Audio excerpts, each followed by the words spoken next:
You are listening to the Hello Sport Podcast.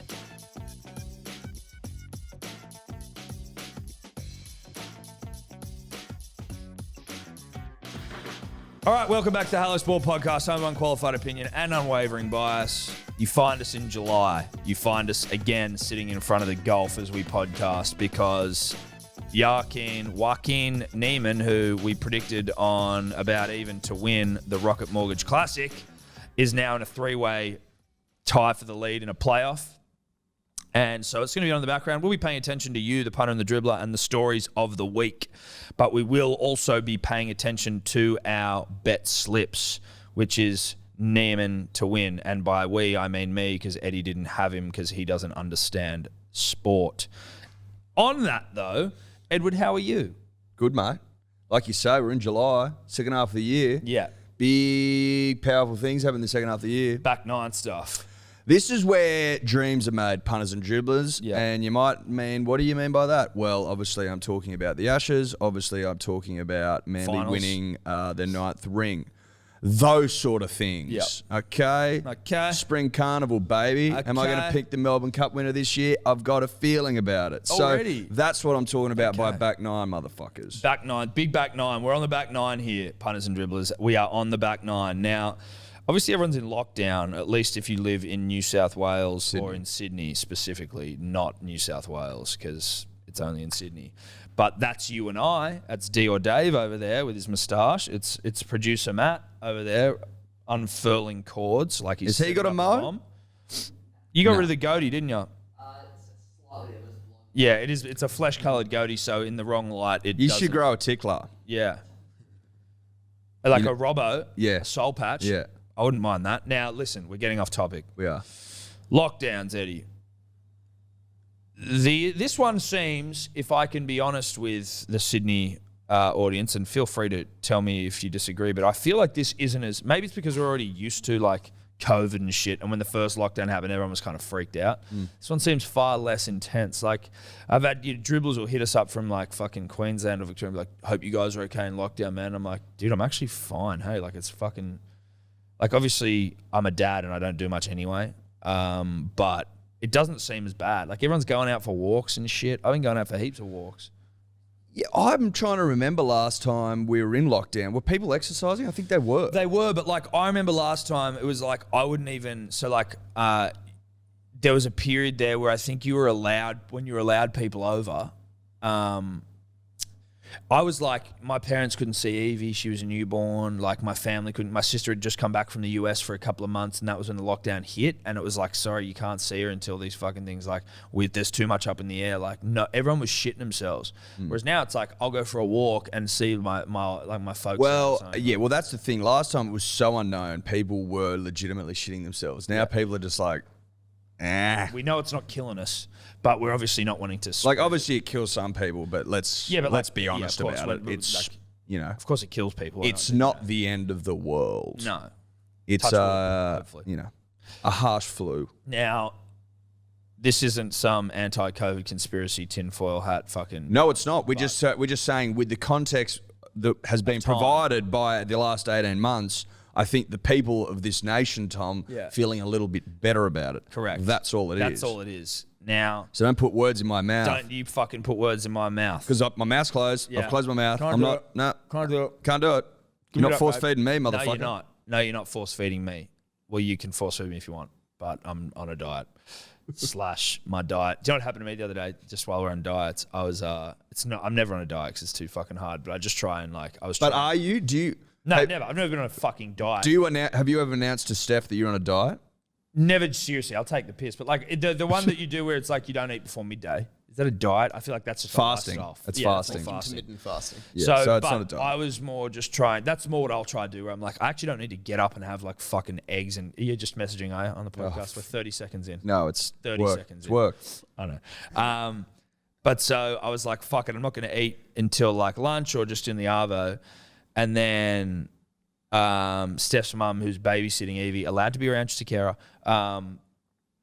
She just walks into the fucking office. This is like 3 in the arvo. I'm like, oh, I'm actually still pretty good. I might just get through to dinner. And she just walks in with a plate of pancakes. And I'm like, how many pancakes were on 4 the plate? pancakes for me. Covered in maple syrup. And I looked at him and I just went, thank you, and just smashed him. I couldn't help it. And then I had dinner as well. But well, hang on. What do you There's do? a couple of things there to unpack. A, you're not going to turn down pancakes. Correct. And B, it would be fucking the height of rudeness, in my opinion, to turn down pancakes that your mother-in-law has spent time slaving away, for, you know. Yeah, but it's a nice gesture. She's like, Tom's a girthy man. He's a heavy set individual. Who's going to enjoy these pancakes? Who's going to? You know what I mean? Pancakes? Who needs pancakes? Tom needs pancakes. So, you know, thank you so much to Marina. But no, I was more. It was a tough one. I did eat the pancakes, and then after I had them, I went to the kitchen, and there was some leftover pancakes, and I had those as well. So how many did you have in total? 6 pancakes. Okay. It's not the end of the world, but it's a fair few pancakes. Maple syrup's How not big fucking- were they? Yeah, are we talking like thick boys or like No, thin pancakes. But what was the diameter of the bad boy? like a fry pan pancake. Yeah, to the edge. Yeah, It's almost yeah. almost like a crepe.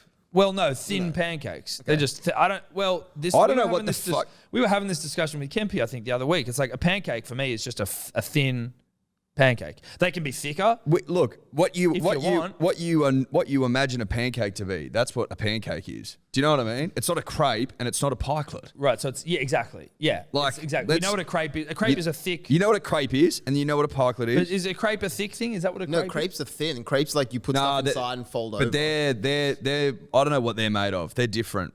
It's Have you had a crepe? You can have like eggs and fucking ham and shit and a cheese in crepes. In a crepe, yeah. But you can also have, but you can have them with like butter and sugar and shit, can't you? As well? yeah, or like Nutella and strawberries. Yeah, I don't know what they're made of though. Like I do, but I sort of don't.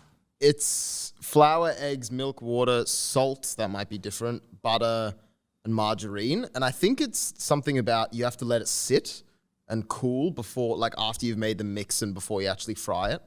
Right. So, but is there a difference between the crepe and a pancake? That's what we need to find out. Well, crepe's thin. That's the difference. But are you talking about like recipe? Yeah, recipe. Like, Well, salt. Yeah, salt. yeah, is salt the difference though, or is that just Dave thinking it's the difference? Well, I don't think salt's in normal pancakes. I'm just getting up another pancakes. Yeah, no worries. Plain flour, baking powder in pancakes, caster sugar in pancakes. Yeah, a bit sweeter. Yeah. There we go. I've never put caster sugar in pancakes, but I used Baking to make it all powder the time. might be the. That might be a little bit of a. because that would make it rise a bit more, wouldn't it? It rises a tad, and you need a tad of rise. You need do a tad of rise, of rise with your pancakes, but not too much rise. No. You don't want to over rise, punters and Now, in dribblers. terms of what you put on pancakes, now pancakes are a part of my childhood. I think they're a part of everyone's, but like when we would go on holidays, we would have pancakes pretty much every single day, which might speak to my addiction to sugar. But obviously maple syrup. Yes. But did you also do sugar and lemon? Yeah, sometimes I do butter. Sometimes. Sometimes just straight up butter. Straight up butt. Honey sometimes. Yeah, but I always found Usually quite sweet. dude, it's. But I don't mind. I don't mind a bit of butter on there, baby. I'm a big pikelet guy as well. My mum makes the best fucking pikelets all time. Shout out to your mum. The best pikelets all time, punters and dribblers. And she'd just be in there cooking me up pikelets, and she would just bring them out on a plate, and I'd just butter those bad boys and just pound pikelets into the ground. Like at the zenith of my pikelet eating, God knows how many I put away in one sitting, but it was. But you sort of I reckon it'd be 30 odd. I reckon get through easy. pikelets. She'd bring them out piping hot, Dave, and I would just put them to the sword. Like, I honestly reckon at one point I could have been in a pikelet eating comp. I was that elite. Yeah, you're just doing like 2 bites each or just 1 bite. But sometimes one. Yeah. You know what I mean? The pikelet is an easier to eat sort of version of in the pancake family. You know, they're like the great apes. It's like the pancake family. But really closely related. I think Yes. the pikelet and the pancake more like the Neanderthal to the Homo sapien, Yes, Tom. yes. As opposed to going back to the chimp, say. Do you know what I mean? Yeah, no, I get I you. think the chimp's the crepe. Chimp's crepe. Pikelet is Neanderthal, and the pancake is the Homo sapien. Or the other way around. Either or. Yeah, either or. But that's how you'd work it But out. the crepe's the chimp. Crepe's the chimp. Crepe is a chimp. So I went for a walk yesterday with Steph, Evie, and a family friend, Jojo, who's like she's kind of like an auntie that's not an auntie, like a second mum. She's a legend. Shout out to Jojo, friend of the show. Jojo of Jojo fame? Correct. Now, we were going for a walk, yes. and she's got a dog, like a schnauzer or some shit. And we went and we walked past her place to pick her up for a walk. And we were like, oh, where's Bella? She's like, oh, she's getting a bit old. Long walk, sort of fuck her up. We were like, oh, you should get a baby carrier. Like, you see these fucking dog owners and shit with baby carriers, like, which is There's a guy who walks down the street that I live on, and he has his dog usually walking, but he walks with the pram, I think, just in case. Yeah, I'm like, right. bro, that's a big day. It's a big day. Either like, just carry your dog or just it doesn't need to walk. The dog's not big enough for him not to be able to carry comfortably but over also, great distances. If they need a pram, like if they can't handle great distances, then I think they could probably get all the exercise they need from the house. Yeah, I think you're onto a winner there. Yeah. Like you don't have to walk this dog. It's And if fucking you want right to it. the dog to, get some outdoors, fucking drive around. Drive somewhere, stop. Stick its head out the window. Well, or just drive to a park, let it out, let it run around, back in the car, home. Yeah, 5 minutes, done. Fucking pram. Sounds like you've got a fucking easy look after dog. You're making it way too hard. Like, have some respect for yourself a little Is he bit. Like, peacocking with the pram? is this over? Yeah, I think it is. I don't get good vibes off your I don't get good vibes. Second playoff hole. Oh, you just got knocked. Ah, fuck. Oh, well, we still got the fucking butts. Yeah. So, like, you just at least, you just drive to a park, let him out for a run, get him back in the car. Anyway, not the point. Because if you have a pram for a dog, you look like a fucking idiot with the greatest respect. It's huge in Japan. That makes A lot sense. of them there. Japan, that makes sense. You know, it probably looks cool in Japan somehow because they're into some sort Well, of... if everyone's doing it. Yeah. But they're like, Japanese are a bit, at least from where I stand culturally, and then you're seeing them, you're like, they're a bit quirky, So it's like, of course they do weird shit like that. Shout out to Japan, by the way, favorite country I've ever visited. So anyway, we're having a joke with Jojo, like, oh, you should get a dog carrier, blah, blah, blah. Like one that you strap onto your chest and the dog sort of hangs out. Anyway, so we go walking. We're walking, and then we're walking along New South Head Road in Rose Bay. And wouldn't you fucking know it, this lady's walking towards us with a dog and a dog carrier. And I'm like, she's about maybe 30 meters away. And I'm like, fuck, holy shit, Joe, there's someone in a dog carrier. And they're like, oh, yeah. And we're sort of just talking about it as we get up. And then as we get up to the woman sort of gets up to us, and then Joe stops her and goes, oh, my God, I just wanted to ask, we've been talking about dog carriers. Where'd you get one for this lovely dog? And then the baby turns around and it's a human, and it just had fucking like poodleish looking hair, and we just got it wrong from like long distance. Oh my God. Oh my God. And like, How was that received? it was like this moment where we had approached this woman thinking she was carrying a dog. Because you convinced yourself. Well, we've just been talking about it. confirmation bias. It's confirmation bias. It is, but the baby was facing in, so you couldn't see its face, so it's facing the mother. And the hair, bro, it looked like a fucking, like a dog's hair. And as we got closer, it was like this like time slowed down for this like 2-second moment where we got right up to her, and then me and Steph realized that it wasn't a dog, it was a baby. And Steph's looked at me and gone, it's not a dog, it's a baby. And then I've gone to read. Joe's already mid fucking yarn about this being a dog. But like she was close enough that she could have realized it wasn't, but she was just looking at this dog, well, baby, sorry. And I want to go and grab Joe and be like, it's not a dog, but I'm already right in front of the mum. And I didn't want to have to be that person going, it's not a dog. It's a baby. So I just was like, oh, she's already into it. So you just left it? Well, we were both there. She was already starting the conversation with this mother. How long did she go along for? It was not long. Like, as in she's just going, Did she realise, or did the mother say it's actually a baby? yes, it's a baby. Oh my God. She goes, it's my baby.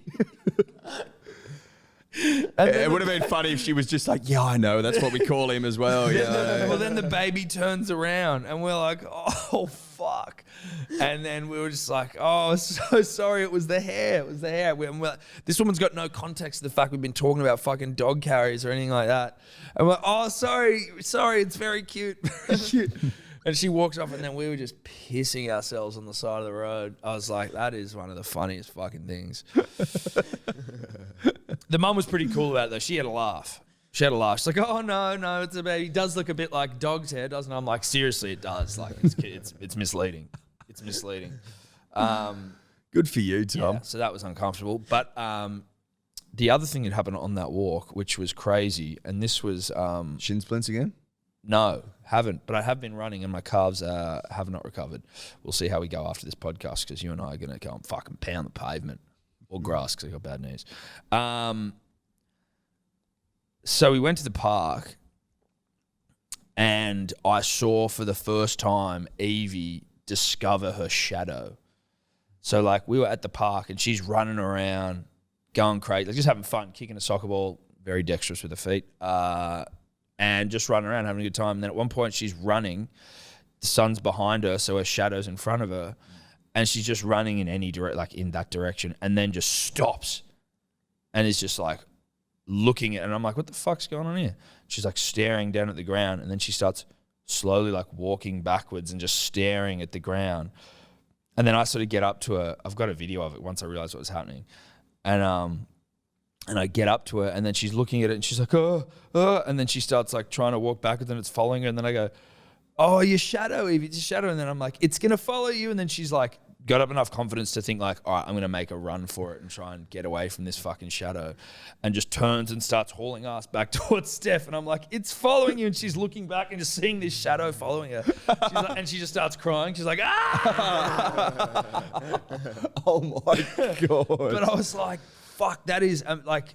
It would be a wig out. It would be a wig out. Like, how crazy to be like realizing something for the first time. You're like, wait, I don't understand how this thing works. No one, like the sun behind me, reflection of my body, and like, what the fuck? And it was just it was a mind fuck to see this little mind get mind fucked by a shadow. And I was like, I actually haven't thought about my shadow for a long time. That would be fucking stressful for a little child. The poor old shadow. Yeah. Like the shadow used to be a big part of your life. I know the shadow, and then now it's just like, And now it's like, well, what do I have to do to get noticed? yeah, I haven't thought about my shadow. The only time I notice the shadow now is when you're at like sporting fields at night and the lights come from every direction, so you have many shadows. You've got 50 shadows. That's the only time I'm like, okay. Shadow's back. Yep. But you're one and only shadow. So anyway, I just thought that was quite a. It was. I'll show you the video after, but it was fucking funny. She's like just standing there screaming at her shadow. But again, what a fucking wig out. The first Wig time you out. noticed your shadow. It was a thing of me going like, oh, I've just watched like a little bit of a cognitive development happen. That's a just big now, one. Where you're like, oh, wait. And it's one that's never talked about. I've never heard someone talk about their child discovering their shadow. You always hear about the fucking mundane shit like walking and talking. Yeah. Yeah, I want the shadow stuff. You want that stuff. Yeah. The good stuff. Yeah. The pure stuff. Anyway, I feel like I've just got on here and just talked about myself. Yeah, well, you do that. And, just all about me, my life. How are you? I'm good. Nothing too much to report Well, that's in why we'll my talk about world. me then, And that's wasn't probably why. That's probably why. Again, nothing going on. No, nothing. Dave, anything for you, mate? Not Don't really. feel like you have to. Nah, I mean, Is that Mo making waves in your friendship circles? Are you getting inboxes and stuff? It's from ladies? it's making an impression, that's Snapchats? for sure. Yeah, Snapchats. It seems to be a lot better received by my cohort in my age group rather than my more members of my family. Yep. What are your family saying?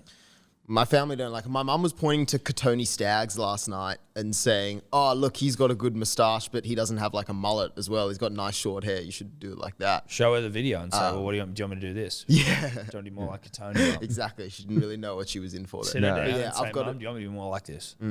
I think. I think that would be great. Bonding Mother-son bonding time, don't you? And the lockdown with the folks. Yeah, look, it's going all right. We're not at each other's throats just How yet. many bongs you getting away with? How many are you putting away? Enough to get by, Yeah. How you doing it in the shower? Nah, not in the shower. No. I don't know. I'm just Well, 'cause like- spitballing just here. like there's Well, obviously, if the shower's on, he's next to it. He's not under you're the not in water. the water. That's what I'm saying. The water, like it's deadening the smell. I'd imagine. Can't smell. And the but I can see sound. it. And the sound. Yeah. The problem is there's the bathroom windows in my bathroom that like don't really fully open and they're at the very top of the room. So Take a ladder in there. Take a chair in there. And Yeah. just fucking. Or take the step ladder. that's a bit overcomplicated. I don't think so. Do you have your own ensuite? Not really. Like you have to walk through the passage, like the hallway to kind of right. get to it. So they can see me if I walk from my room to the bathroom. Holding a bug. But it's, But it's fine. Like, I've found my time. They go out sometimes and they're both like in their respective spaces at home doing work and they got calls during the day. So there's times when they're distracted. I remember when I used to live at home with my mum and I used to try and sneak bugs and it'd be like, okay, she's out. It might even be like she's just gone for a coffee and I like just up the road and I've just got to, like in those montage and scenes where it's like someone's like, it's like where they're like loading up with heaps of guns to go and like take on the bag. It's like, like zipping up bags and shit. That was just me. Like, and you get them processed down pat and it's like I'm just so efficient at it. It's like a 5-minute operation there and done, and I'm back on the couch. Window. Yeah, and like they're none the wiser. For all they know, I just like might have gone into my room to have a wank for like 2 minutes, and then I just came out. What would be worse? Yeah, dude. That's also a good point. You're having it cranked down under the folks' roof, which we've all had to do at some point. Mate, I'm not going to go outside somewhere else to do it. No, you're not going to stand in the backyard, I hope. I'm not going to do it in my car down the road or something. Go down the public toilets. Get arrested. Yeah. Anyway, this thing fucking took a turn, didn't it? It did. You didn't think it was going here? No, I didn't think so. Dave is that more or less illegal than like having a bug in a public toilet? I wonder. I'd say you'd be getting in more trouble for whacking off in a public toilet. Really? Well, look. Yes. Maybe it depends who. I don't know. If you're in your own stall, that you're on your own terms. No way, dude. You can't. But then you got to go over. You got to look over the thing. That's like just as creepy to get. That's caught. creepier. Yeah. Like the cops would have to come in and silent. You're not in a fucking vacuum of noise. You'll be able to be heard. If you're just ripping a cone, you reckon you get in more shit for that? I reckon if an officer found you beaten off in a fucking public toilet. I don't know. Look it up, Dave. Look it up. I think look it up. You should get in more trouble. Well, we're talking about what would get you in more trouble. That's what we're talking about. Yes. I think like if we're looking at the cannabis laws versus the like masturbation. What are the like, public what do you call masturbation it? laws? Look that up. But what's it called where you like expose yourself in public? But that's not indecent exposure. You're not doing that. That. That's not it. People. But I'm just asking. Just go public masturbation. The offense of a sexual act, I think, and that's actually this. So from what it reads here, the offense of a sexual act is related in section 61, blah blah. Carries imprisonment of up to 8 months or $5,500 fine, up to.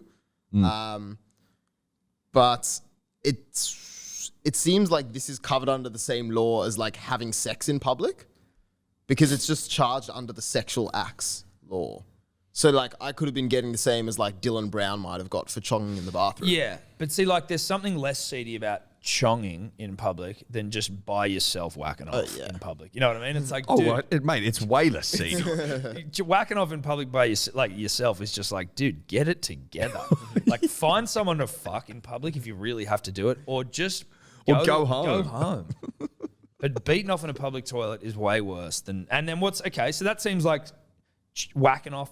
I think as well, if you were caught whacking off in public, that'd be more frowned upon than chonging in public. If we've got any loyal to the stars, can you answer it? Yeah, we can ask Izzy that. Like, what would a judge decide? Yeah. Because it's all about what the judge rules, right? Yeah, it is. So it's either a bong in a cubicle or individual solo schwack. In a cubicle. We need answers. Obviously, this is pressing. This is pre-recorded, so I mean, we could ask him. We could send him the message now and just message him now. Message him now. It's a good idea. I keep forgetting that. He is a fucking text message away. Well, I mean, why the fuck do you keep him on retainer? That's right. So masturbating in public or within view of public can amount to offensive conduct if it is considered to wound the feelings, arouse anger or resentment or disgust or outrage in the mind of a reasonable person. And for that charge, obscene exposure is maximum 6 months imprisonment and $1,100 fine. There you go. Which does seem worse than the fine you'd get from possession of marijuana or maybe smoking in public. Yes. Now, I'm just going to message Izzy here. Is Cam Davis Australian and in the final fucking playoff here, Edward? Yep. Love that. He's Australian. Yeah, he is. And we've got a question. How am I saying this? What would legally be worse? What would a judge? What would receive a harsher sentence or harsher punishment? Yeah.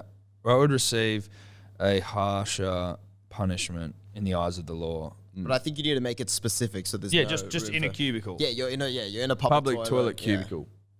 Not near a kid's playground. Cause I feel No, like none of that. None of that. None of that shit. Even though I may have been caught by the cops, not masturbating, but with weed next to a kid's playground. Oh, God. Jesus Christ. I was going to say, we're going to have to fire you, Dave. Smoking a bong in a public toilet or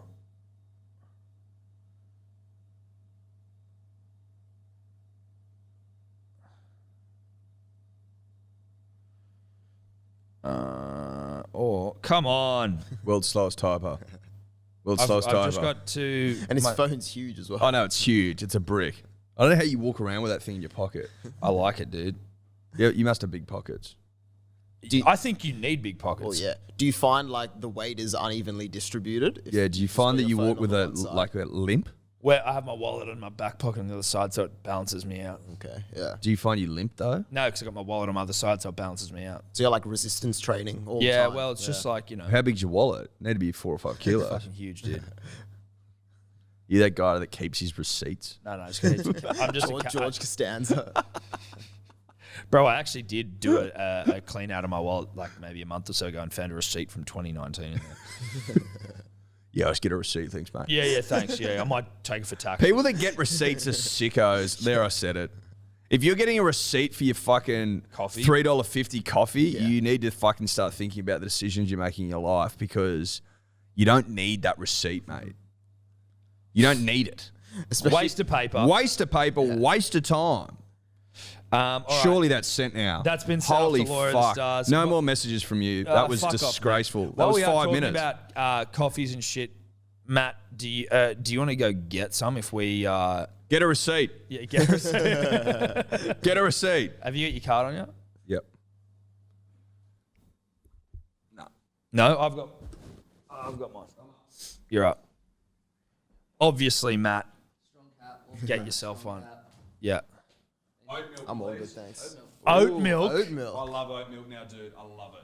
Have you got the? Have you It's tried so that? good. Yeah, I'm all good. It's thanks. fucking good. Have you tried the Chobani? It's fucking one good. that they've advertised? I don't know what that is. You know Chobani, the yogurts? Ella got me onto it, and I'm they loving do like it. an oat milk, and they keep advertising it that it's like rich and creamy. It is creamy. It's creamy as Why fuck. though? Why? How do they make I it don't know. creamy? I don't ask the questions. Okay, can you Try one. What are you having? Is it Large, strong oat. cappuccino? Yeah.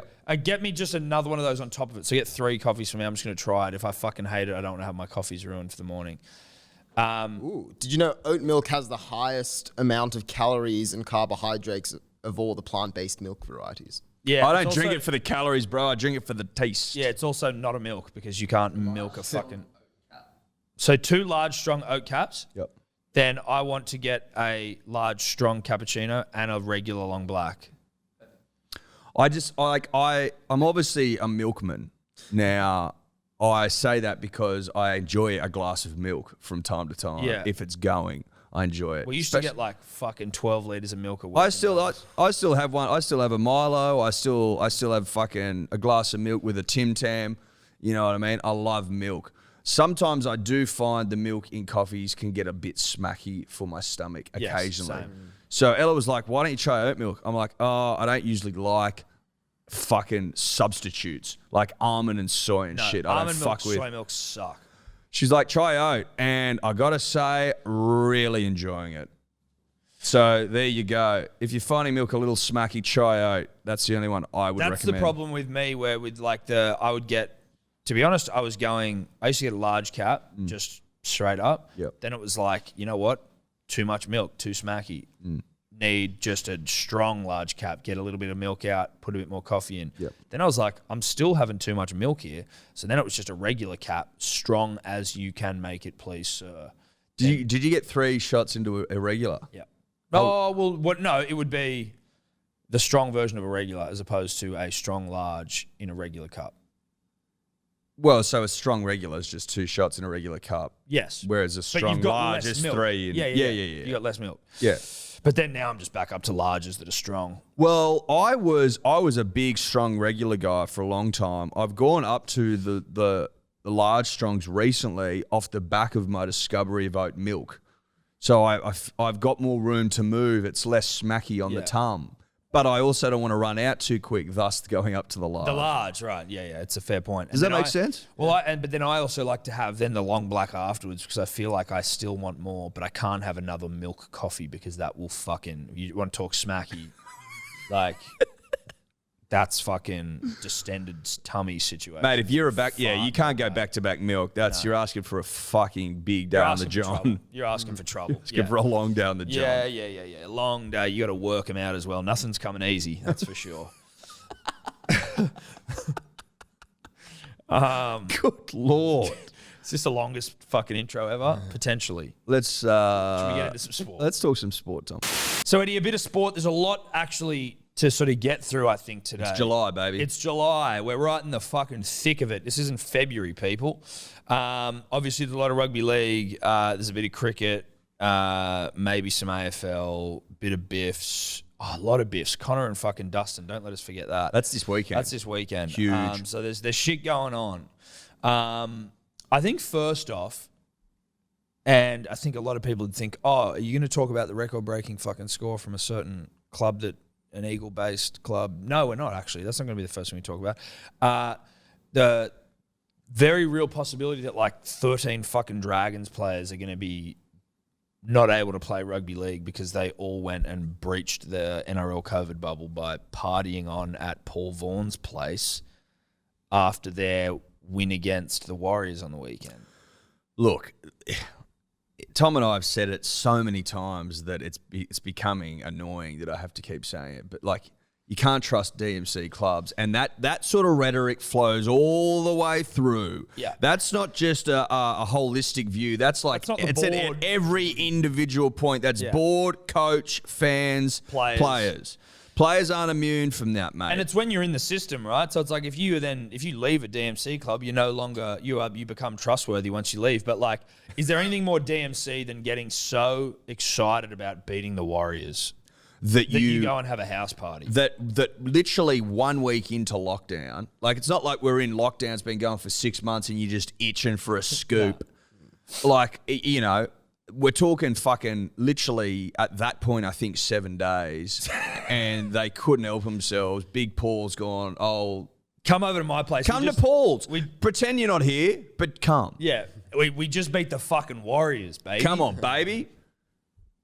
Bring the... Get around to mine. Get around to my place. Fire up and the we'll microwave. Rip and tear. Yeah. Get around here. Obviously for a roast. Yes, Paul was doing a microwave roast. Microwave roast. Paul was on microwave roast duty. The boys were bringing over, the unsavouries, and they were going to rip and tear. A good old fucking Sunday microwave roast. Yeah. But what's crazy is they got fucking... there was noise complaints from the police. Of course there were. They didn't even try and hide it. Mate, you get pretty rowdy after a microwave roast. Let's be honest. You can't help it sometimes. In fairness, I think chemically it's almost impossible to avoid. If you're getting under a microwave roast, which, some people prefer to cook that way. It's, it's a... they've gone out of vogue, the microwave roast a little bit. They used to be well-to-do. You don't see it on MasterChef like I would like to. No, not like... I would like a MasterChef just for microwave dinners. They used to be, when they came up in the 80s, they used to be cookbooks. On how to fucking microwave. Look, basically they're only cooking one dish these days, but, Yeah, the microwave almost reserved for one dish and one dish alone in 2021. Which is a real shame. It's a shame, but it is a good dish. It keeps them coming back. Yeah, fucking oath it does. So the boys are ripping and tearing. Coppers come around. Dinners. What time? Into their TV dinner. What time was this? The cops were out. I don't know, Dave. Get some. Was this 1 in the morning and they're still yipping and yahooing? Well, so after the game, they had beers in the sheds. Apparently, again, this is all just alleged. Dave will come in with some facts. They were all yipping and yahooing in the sheds, I think, after the game. Famous win against the Warriors. Yep. Again, I think if you're a DMC, you never know when the win's coming, so you just got to fucking celebrate them, right? Then Vaughnie, I think, after the boys get a couple of beers, gone like, fuck it, let's just go back to mine. I got a couple of TV dinners in the in the pantry. Fire up the microwave, the electric Barbie, and we'll just fucking rip in. Perfect. Absolutely perfect. Now, you could say, why didn't they just stay in the sheds? Don't know if there's a microwave in there. They may not have had any TV dinners. I'm just thinking outside the box here. No, I know. If I'm Paul, I'm in the safety of the sheds. You could Still probably in the bubble. You're in the bubble. You could get away with that. You're not going to get, accosted by police there. No. But a distinct lack of microwave, we've been led to believe. Yeah. This is all alleged. All alleged. But Tom and I just taking this thing for a walk. I don't know why you'd have a microwave in the sheds unless it was after a grand final. Well, after a grand final, they're shipped in because, as we all know, the best thing after a grand final win is a nice microwave TV roast. dinner. You can get a whole fucking chook in some microwaves. You know what I mean? You get a whole chook in there. A few veggies. Perfect. Bing, Lovely. bing, bing. That's even got a roast setting. Ding, ding, ding. It'll just fucking go for 3 hours and you get out a beautiful steaming chook and some, And you can all just bit of fucking pumpkin, bit of get potato. over that thing Yeah, and get on with it. Warm up gravy in a Yeah, fucking microwave. rip Look, in. that's what they should have done, but they didn't. No. Now, if Paul was a thinker, and I'm not accusing him of not being, but I sort of am, he should have nipped home and got the microwave and brought it back. Yes, exactly. Because he could. He That's could all have. right. You go home, pick up the microwave. The misso's there going, what's this? Mate, couple of TV dinners in the sheds. Just beat the Warriors. I don't know if you saw.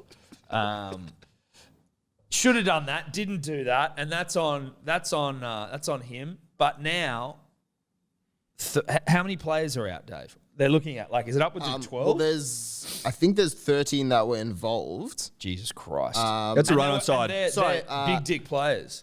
So it says at least 12. They've named 11 of them. Do you want me to read them? Yes. Yeah. Paul Vaughan, Josh Maguire, Jack Bird, Blake Laurie, Corey Norman, Matt Duffy, Gerard Beale, Josh Kerr, Daniel Alvaro, Zach Lomax, and Cade Ellis. Bro. That's a fuckload That's of like the starting best team. players. If you said go through the list of the Warriors and pick out blokes that love a TV dinner, The Dragon. Yeah, who loves a TV dinner from the Dragon? 100%. They're all your main culprits there. yes. Police arrived at 9:40 p.m. Okay. Fuck, so they were just getting after And it. what happened? Is there a report? So it says police spoke to 4 men at the house. It doesn't say which 4, it just gives their ages. They were all given directions. Well, what's their ages? 21, 24, 25, and 29. Okay, so Paul Vaughan would be 29. No, that's guests of the party. It says police spoke to the residents, 30-year-old man, 29-year-old Okay, woman. yeah. And then 4 men, those guys were all given directions to leave and return home. $1,000 fines. Paul Vaughan, $10,000 fine. Whoa. And I think... That's a lot of dough. Yeah, and they're probably going to come down harder NRL-wise on Paul Vaughan because he breached the bubble last year as well. Yeah, Paul This is Vaughan's his in second some... Oh, he's got history. Yeah, dude, he breached the bubble last year. It was minor, but he was breaching the bubble anyway. But also he breached it by attending a cafe and he didn't sign in under his own name. So he was like so he was purposely- trying to do yeah, it. It was Silly boys. You are that was relatively intention. known. Yeah. It's look, it's not the smartest move. It's why they don't hire like huge people in espionage because they pop out. too Yeah, much. it's very obvious. You're not very clandestine. Yeah, No. exactly. He doesn't just blend in Paul Vaughan. Was there someone caught running? Well, I don't think so, but from the pieces I can fit together here, considering they only spoke to 4 men, Yes. but there were 11 or 12 at the party. Yes. You would imagine some were over the back fence. Yeah. And fucking hot And footing moving. it out of there. And moving. Moving quick. Yeah. I mean, you know what though? In like positive for TV them, dinner in the pocket. Well, TV dinners, yeah, they've filled their pockets with TV dinners. But also like a TV dinner, probably you can run for a while after a TV dinner. You probably got a bit of energy. Yeah, you can. Even if you've just played 85 minutes. Even if of you just footy. played 85 minutes, TV dinner will probably help you get back to fucking playing condition. And so they've bailed. Did you say someone found a wallet or some shit? Or Yeah, so they is that found- reported? That was reported. They found Corey Norman's wallet there. At the house. At the house, but he wasn't there, like when the police were looking through the I place. mean, I'm just going to say this. How do we not know that Vaughnie hasn't accidentally picked up Corey's wallet in the sheds? I mean, It could be an innocent mistake. Very innocent. Oh, Corey's left his wallet. Maybe Corey was sitting at home going, fuck, I've lost my wallet. Like, I just think of our mate Hamish Street. One of us has always got his wallet because he Always always got his leaves it wallet. somewhere. Like, is Corey got a bit of Hamish Street about him? Potentially, Corey hit the field goal to win it, and then he's gone, just like a lot of fanfare and excitement in the sheds, and he's gone, oh, fuck, I've gone home without my wallet. He's just gone home without his wallet after a famous win. After a famous win. After icing the game. And Paul Vaughan's there with it at his house. Well, Paul's taking it home because he's like, well, I'll give this to Corey tomorrow at the bloody warm down at the recovery ice bar or whatever, yeah. And now Corey's embroiled in something that he has nothing to do with, potentially. Look, I'd be getting my ducks in a line before I went after Corey like that. Same. I wouldn't be... Particularly after he won the game for him. Yeah, I wouldn't be coming at Corey unless you know for sure what's going on. I need video footage, Tom. 100%. Now, do you think it's reasonable if you are one of the 3 players in the team that didn't get a bait to this thing? Seems like the whole side was there except for... Well, was it about them getting a bait? Maybe they were good boys and girls. Boys. Maybe that's true, boys. It's a male sport. Well, it's a male team. Well, I mean, there's other members, staff. That's Maybe true, they didn't get a bait. staff. Tom. It does say there were men and women there. There you go. Okay, so it was a party. It said neighbors said people started arriving at about 3:30 or 4 p.m. with slabs of beer. So they weren't even trying to be discreet. So hang on, was this the day after? They played at 6 o'clock. Saturday. Yeah, it's the next day. that would've been- So this is just like a come round for a barbie. This isn't an after game drinks at all. This is a barbecue in the afternoon. This is a premeditated TV dinner. Or a premeditated No. Sunday roast. Saturday roast. Yeah, Saturday. Yeah. Because Dragons had the 6 game on Friday. Yeah. It's a Saturday Arvo. Oh, that's bold. That is as bold as it gets. That's actually... You can sort of understand at the dizzying highs of a win. Off the back of a win against the Warriors. Like, we'd pieced that all together for him. Yeah. Now I'm struggling to fucking I can't support. really justify I can't get this. around to Saturday afternoon roast, No. Tom. It's harder to get around.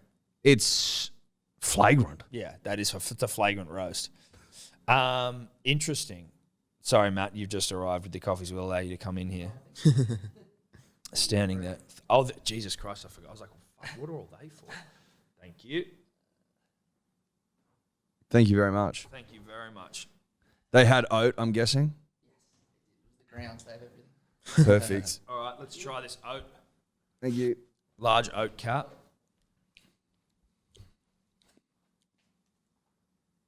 Thank you, mate. Receipt? Thank you very much. No receipt. Bro, I don't mind an oat. I don't mind that. It's not bad, is it? I don't love it, but maybe Let it grow on you. You've only had one sip. No, let me just try. Let me cleanse my palate here with some water and then just try my strong cap. Cleanse it with some Got like a vape. bloody smorgas tasting board. Well, I there just of want to make coffees. sure because it tastes nice. It tastes a little bit stronger, and I'm wondering if it's like, I can taste more coffee because there's not as much milk, and this oat shit's sort of weird. Is the oat less overpowering? Yes. Than, yeah. That's It what is. it's But like still you're tasting more creamy. coffee there. It's creamy, but it's less. Like, sometimes, if they put it this way, I started getting strongs because I found that the milk was so overpowering that you could barely taste the coffee sometimes. Yeah. Look, to be honest, in terms of strength, there's a bit of a muchness there, but I'm gonna persevere with the oat, because experience is the spice of life. I don't know if that's the saying, but we'll give it a go. It is. That is a saying.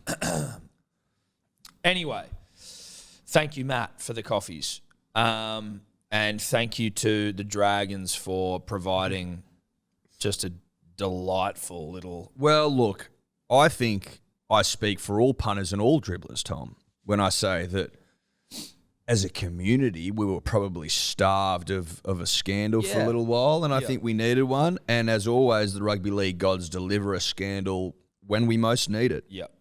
Which Origin was Origin. Unless you're a New South Wales fan, Origin's just been an absolute it's been a bit of a non-event in the sense it's just been smashings, right? Yep. So like. Poundings, Tom. It's been hard for the journos to write much about, it's just all about how fucked Queensland are. But now the Dragons step up and go, well, hold on. What about if we get 13 of our fucking best players over to Paul Vaughan's place for a Saturday roast? Would that do the Would that job? do the job? Why, yes, it would. Would that fill the ticket? Now,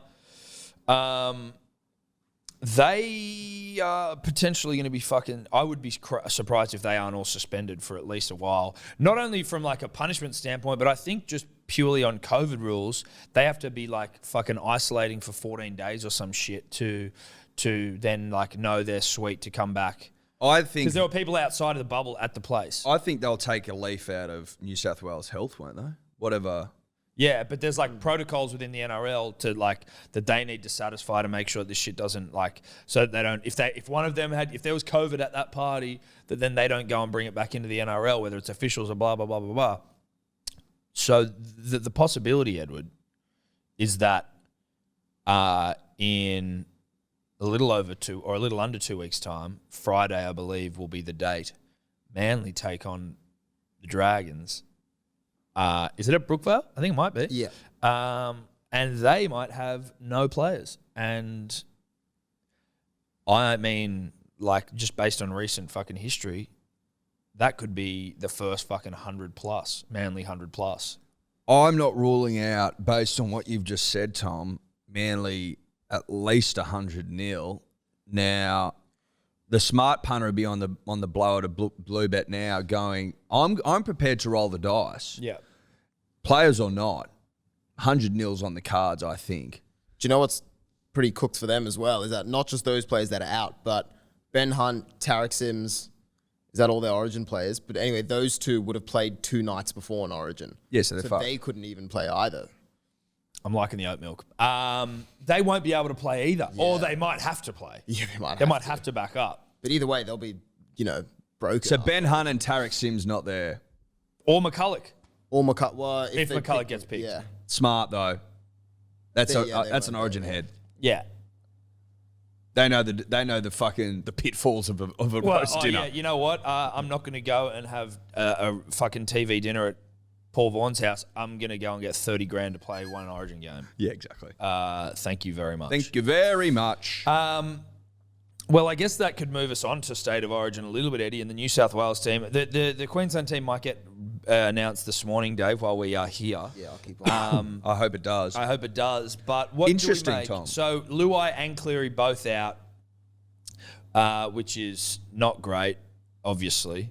But what do you make of our new halves pairing in Mitchell Moses and Jackie Boy Whiten? I think I probably would have gone, this is just me, punters and dribblers, based on what we've seen with Penrith and the success that we've had in picking club halves and club combinations, I think I probably would have gone with Reynolds and Walker. Yep. And kept Whiten at 14. And kept Whiten at 14 because he's a fucking beast and he can play basically any position on the park. Yep. Like he could play in the back row, he could play hooker if you wanted to, you can play him at fullback, you play him anywhere in the back line. I think he's just a more dynamic 14 than Anapi Coruscant, who they've picked, for example. But I like the club combinations. Then you can also, if you wanted to literally mirror what they did with Penrith, you could play Cam Murray at 13. Yeah. And move fucking Yo to an edge, who I'm sure would still do a job. So, like, that's probably what I would have done. They haven't done that. They've upgraded Jack White, and I understand he's been in the camp. He was a Dally M fucking medalist last year. I think he'll rip and tear when he gets his chance. Although, haven't been blown away with him in the past. Look, so far this year, he hasn't been setting the world on fire. Listen, first off, I agree with you. I would have gone with Walker and Reynolds, for all of the reasons you just explained. I also don't think you would have needed to have moved Cam Murray to 13 to like get him in the spine sort of thing. Like I think if I'm just saying you could have. But I'm just saying if you want to just minimize shuffle, right? And all you have to do is just go, all right, Walker and Reynolds in the halves, then you've still got Cook at Hooker. At hooker, not Cook at hooker. Sorry, not Hook at Cooker. So you've got Cook at 9. Yep. You've got Cam Murray in the back row. You've got Latrell in the fucking centres. Yep. And then you've got the two boys there in the halves. I just feel like to me, I just didn't see what I haven't had it explained to me, which I'm happy to have done at some point this week, how the White and Moses combination is a better combination than Walker and Reynolds, who have played Origin before. Now, this is the halves pairing we've got, and you know what? As New South Welshman, I fucking get down and dirty for my halves, for my players. So, you know, I'm Team Mitch. I'm Team Jack. I was always Team Jack. Mitch, I've been a little bit maybe indifferent on in terms of like whether he's cut from the cloth. Well, look, Tom and I are big on whether or not you cut from the origin cloth. Now, what does that mean? Well, it means can you fucking perform on the biggest stage there is, yes or no? Like the bright lights are on. When the bright lights are on and the fucking chips are down, do you get up and do you rip and tear for your state? It's pretty simple. Now, I have concerns, Tom, as I know you will share, around Mitch Moses' ability to handle the bright lights. I draw concern from his inability to ice a round 17 game in front of no fans. I think to myself, does that sort of form translate to the Origin arena? Possibly not. Now, obviously we've iced the series, so there's less pressure, but let us remind the punter and the dribbler that the opportunity to sweep doesn't come around very often. No, it's like Haley's Comet. Like Haley's Comet, but a little bit more regular, but in the same vein as Haley. I think Haley's on 76 year? 75, 76. Well done, Ed. I'm fucking good, people. Did you just DYOR that though? Because that was quick as well. Yeah. Well done. Good from you, good from me, good from us. So it's not quite that long, but still 21 fucking years is long for a New South Welshman. I look at this as an opportunity to inflict pain, potentially generational pain. Yeah. And I don't want to fuck it because, Mitch could be the guy if Nathan's Mitch played out. well for Lebanon when he was under Freddie. Now listen, we got to stop though, Eddie. We got to stop ourselves right now because we're being negative. No, but I need to vent. Yes. Before I can heal. That's true. You need to explain yourself. You need to, express yourself. And so, I've also got to be honest, the pun and the dribble. Yeah, we can't be up here and just be like gung-ho bullshit. We never lie. That's one thing we don't do. No. Never have, never will. And obviously, that would be the concern, is Mitch for me. That's where the concern comes. Is Mitch cut from the cloth? Is Mitch up for it? Is he up to it? Adam Reynolds can kick his dick off.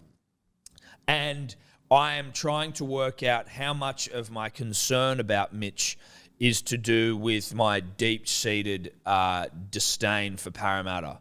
And I'm sure it has something to do with it. I'm sure there's an element of that there. And if you're honest with yourself and you take the time to, to audit your thoughts and your emotions like I do regularly, maybe it's just that I hate Parramatta more than I hate probably any other team other than the Dragons. Possibly. Well, I would say this to you, Tom, and this is what calms me. It makes me feel much better about the situation. In Freddie, we trust. Yeah. IFWT. You know what I mean? In Freddie, we trust. And if this is what Freddie sees as the recipe for success, then who am I to nah-brah him? Correct. We are not in any place to nah-brah Fred based on his selection. How many Origins did he win as a player? Fuckloads, I believe. 4 or is the number. 5? I think the number is fuckloads. Won a couple of Prams. He's won 3 or 4 as coach. I mean, no one on this planet is in any fucking position to nah-brah the great Freddie Fittler. No. And if he's called Moses and Whiten as the men, then they're the men for us. They're the men for us. And I think it's also worth remembering, Edward, that you could probably put you and me in the halves and we just have Tommy and Trell outside. Mate, it's pretty simple. Look, let's be honest. The fucking halves job is a fucking cakewalk. All you got to do is shift the cunt left or right, and you're home and hosed. Yeah, try it. Shift the cunt. Do you know left, what I mean? Try it. Shift the cunt right. Yeah, Try it. yeah. I mean, it's probably the easiest gig in world sport. No offense. So I'm not terribly worried about it. No. Not when you've got 2 thoroughbreds, 2 of the most thoroughbrediest thoroughbreds of all time. Well said. Well said. Now, I am also pleased for Appy Coruscant that he's going to get an Origin jersey because I like Appy. I think he's a good player. Looks good in blue. He looks really good in blue. Looks really good in blue. I'm not 100% sure what, utility value provides? Well, as in so he's a hooker. I'm sure he can play back row. He could play in the halves if you wanted him to. He's played half before. He's played half before, but he's not a Jack Whiten utility half, right? Well, he's not a Nico Hines. He's not a dude. Nico Hines. Do you know what I mean? Yeah.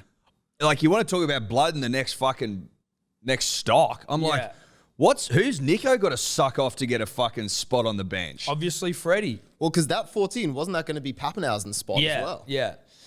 Nico Hines, now better than watch your Pappenhausen mouth. based on current form. At their fucking top end, Nico's got a bit more about him as a ball player, bro. Yeah. I actually. Sorry, I said it. Yeah, as a utility, I kind of. Sorry, I said it. Yeah. Cam Davis, Australian. Look at this. It's going to be a good day, punters and dribblers. Aussie just got up in the Rocket Mortgage Classic. Cam Davis. No one knows who he is. He's got a flesh-coloured beard like Matt. But yeah, I fucking like if you're the Sharks and you're watching Nico, you must just be like Sharks fans. You must just be fucking full-blooded, lead in Down to the pencil. public toilets, mate. Yeah, exactly. you know what I mean? Seriously, dude. Like he is killing it. And I actually, I would have had him possibly before Appy in there. I'm happy for Appy. Of course. But big fans of Appy. But, you know, I think that Nico would have been a better option. Potentially. Well, he offers more if in terms of if someone goes down, which is pretty much the role of the 14. Yeah. Or at least the role of our 14. Because you could, it's just, look, he's also probably, well, not probably, in better form. His stats for the season are fucking crazy. Absolutely crazy. And unless Freddie's plans to sort of fucking, to go a little bit Smith, Grant on them. But I think the reason that works so well is because Brandon Smith goes into the second row at that point, and he's a gun second row. He can also play front row, Brandon. Yeah, that's true. Exactly, yeah. That is true. I don't know. Who knows what Freddie's thinking, but he's thinking something. He's definitely thinking something, and he better be thinking sweep. Well, I know he's thinking sweep. No, he's thinking sweep. Of course he is. Freddie lived through the 8 years like the rest of us. Yeah, he's thinking sweep. He knows what a sweep will mean for the state. Yeah, definitely will. Definitely does. Particularly, and I mean, he'll go, look, you know, biggest city in New South Wales in lockdown, the people need a sweep. Yeah, they do. They need a sweep. We need a fucking sweep, the people. So sweep we will, and sweep we better. Correct. They have named the Queensland team. Oh, this will be fun. Yeah. Tell me Gagai and Caper in the centres, please. No. All right, so Kalen Ponga, fullback. He fucking ripped on the weekend, dude. Oh, he's a ripper and terror. He ripped. On he the frightens wing, me. Val Holmes and Xavier Coates. Thank you, Xavier. Yeah. Like, why they got rid of Xavier? Kyle Felt's obviously gone the way of the They're their two best wingers they can pick by a country mile, I reckon. Yeah, Kyle Felt gone the way of the cassette. They've gone, oh, this actually isn't relevant in 2021. Well, no disrespect. Yeah, it's like as an artist, you release all your music on cassette and you are, perplexed as to why no one fucking bought your them. Shit. Yeah. Wait, what?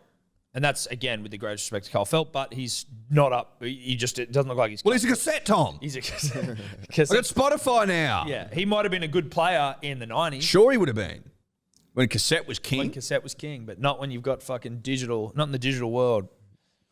In the centres, Dane Gagai and Hamaso Tabuai-Fidow. The hammer. Now, listen, the hammer's sick. He's fucking good. I don't know what he's like defensively. He's he's spark though, right? Like if the hammer gets in space.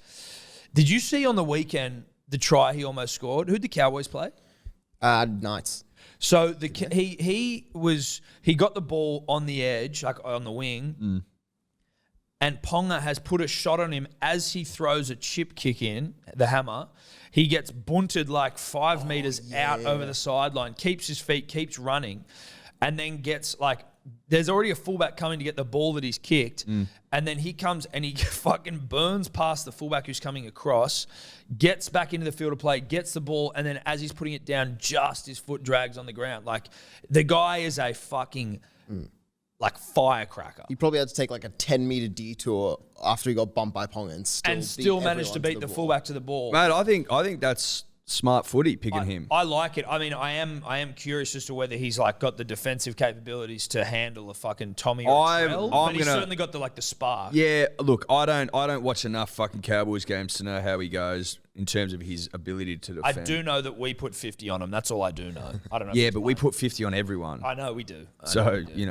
Anyway, okay, so the hammer in the centres. Halves, Munster, Cherry Evans. Yep. Front row, Welch, Ben Hunt, and Josh Papali. Yep. Ben Hunt's starting at hooker. I think they've that's dropped smart. I think it is. Ben Hunt rips at hooker. He doesn't like it apparently, but he rips at hooker. He's fucking good at it, mate. And when he came on in game 2, the team looked better. No, mate. I don't know why they didn't start Ben Hunt at fucking hooker in the second game. I think he's their best option by a country mile. No offense, McCulloch, but he is. Back row, Felice Kafusi and Kurt Capewell and Jai Arrow at lock. Smart. Yeah. His side's looking better now. Well, I mean, Tino, with the greatest respect, I thought has looked bad in the first 2 games. Like, he was missing tackles, getting bunted. Tino has dipped. He has dipped a bit. Generally, I think. With the greatest respect. I'm doing some math here, and my math says he was a lot better at the Storm than he was at the Titans. That's some pretty good math, Dave. I can't argue with the math. And that math kind of applies, it seems like, for You're not a mathman, but you are a mathematician. Yeah, that's real mathematician stuff there. Not bad from you, mate. Yeah. Not bad from you. Carry on. Yeah. Bench, AJ Brimson at 14. Yep. And then Tino, Mo Fodawaker, David Fafita, who is facing a 2-game suspension, so he has to beat that to play. And then reserves, Francis Molo, Kurt Mann, and Thomas Flegler. Kurt Mann. Interesting. He's a good, utility if you need to fill a I hole. know, but I mean, Kurt Mann hasn't exactly been setting the world on fire. Interesting. Okay, interesting. I'm happy for Kurt Capewell to be given a fucking, hey, Kurt, now we're going to allow you to play the position you actually play week to week. That side feels a lot more balanced to me.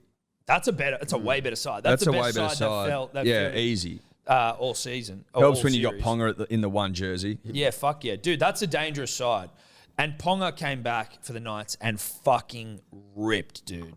He ripped it. Who's? Jairo, Capewell, and who in the back row? Felice Kafusi. Felice Kafusi. Yeah.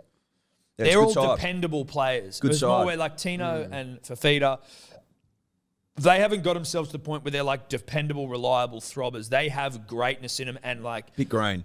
They're old's Tino? capable of. Tino'd be young. Yeah, they're young. What Tino and Fafita are capable of would be greater than anything. Tino's 21. So. Yeah, there you go. But they're what they're capable of. Definitely, Dave Fafita is better than any of the other back rowers for Queensland, right? 100%. But they just don't do it with a consistency. So bring him on as an impact player. Yeah.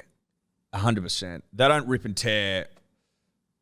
They don't have the foot on the throttle the whole game. No.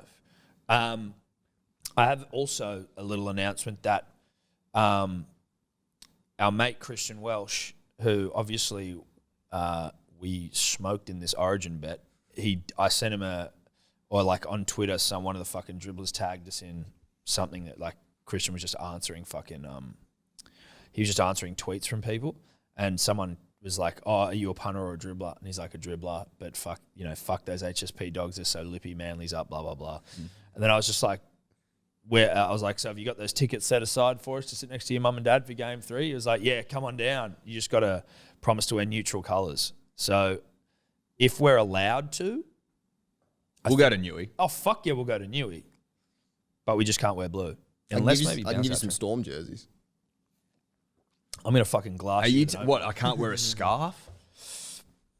I don't know. Listen, I'm not gonna not go based on neutral colours, but maybe we just wear our gang colours under our jumpers and then just take them off. I think I'm just gonna wear a scarf.